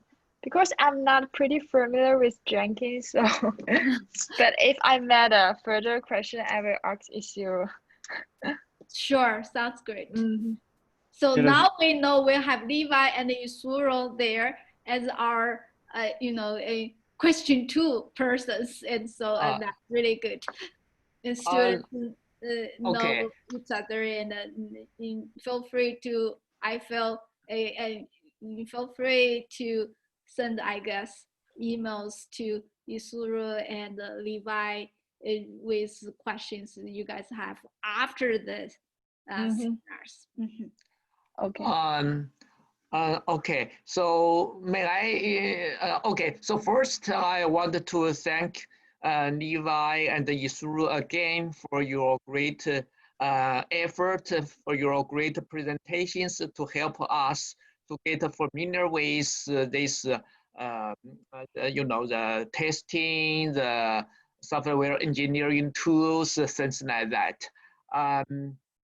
So secondly, may I suggest that Dr. Lin, since your research area is software testing or something related to that, so I think it could be helpful, very helpful for this team, to learn a little bit more about software testing, particularly, in the sense of our cyber watch project.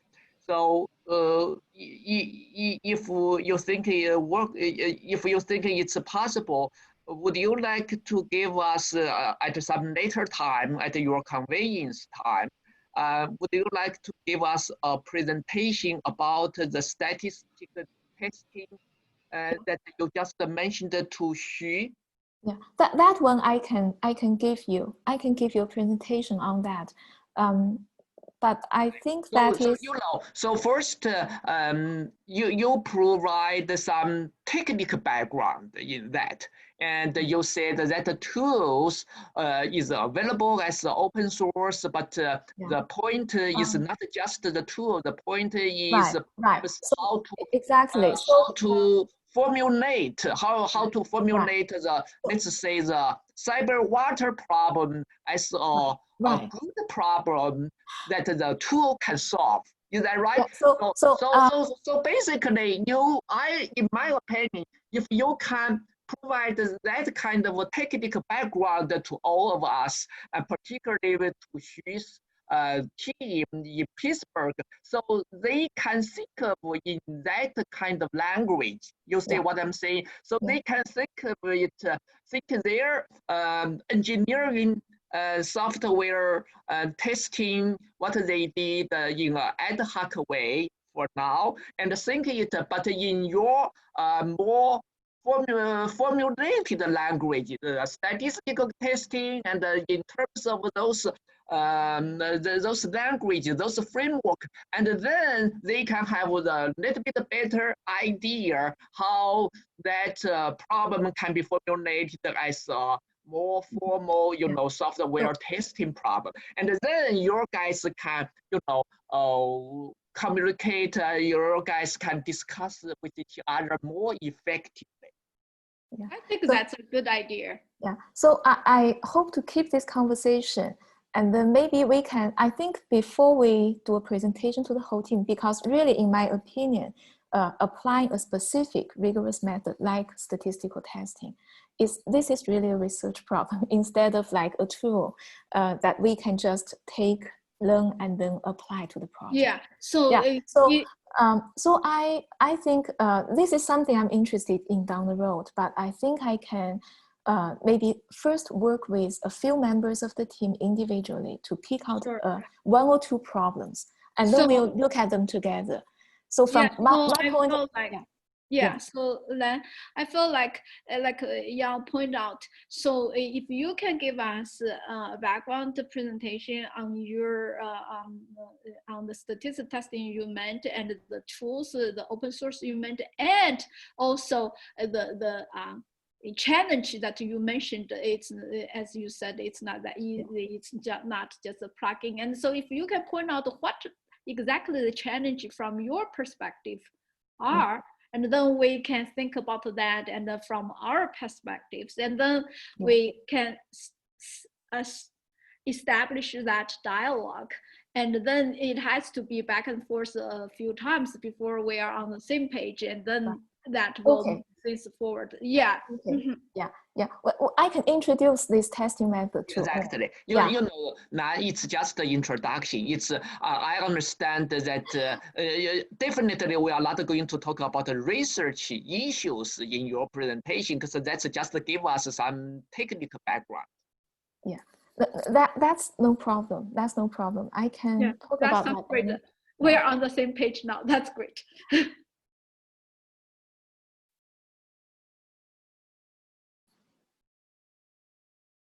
Looks like that this is frozen. Hello. Yeah. So if we don't have any further questions, so I want to thank everyone for your participation, and so it's a very successful for us to have this three back-to-back presentations. And I think in the future, we will have something similar. And thank you all. Thank you, Yang, very much. And Nan, very much. Oh, thank you. Wang, very much. And our two presenters, very much. And Feng, very much for hosting this. And our wonderful students, and Daniel and Zand and Feng, very much. Of course, and the Levi, especially Levi is an undergrad student. So I really want to thank all of our wonderful students. I don't know, Isuru, you are researchers or a student, but your presentations and discussions are very helpful, and thank you. Isuru is a professional software engineer. Oh, okay. Thank you, Isuru, very much. And like I said, it's very helpful, and so all of this are very helpful, and I think this is a great success. 3-day time back-to-back training and seminars, right, and workshops, whatever you call it, and it's a lot of effort, so it's great. Thank you all very much. Thank you. Thank you. Thank you. Thank you. Bye. Thank you. Thanks, everyone, and have a nice day. Bye. You too. Bye-bye. You too. Bye. Bye. Bye.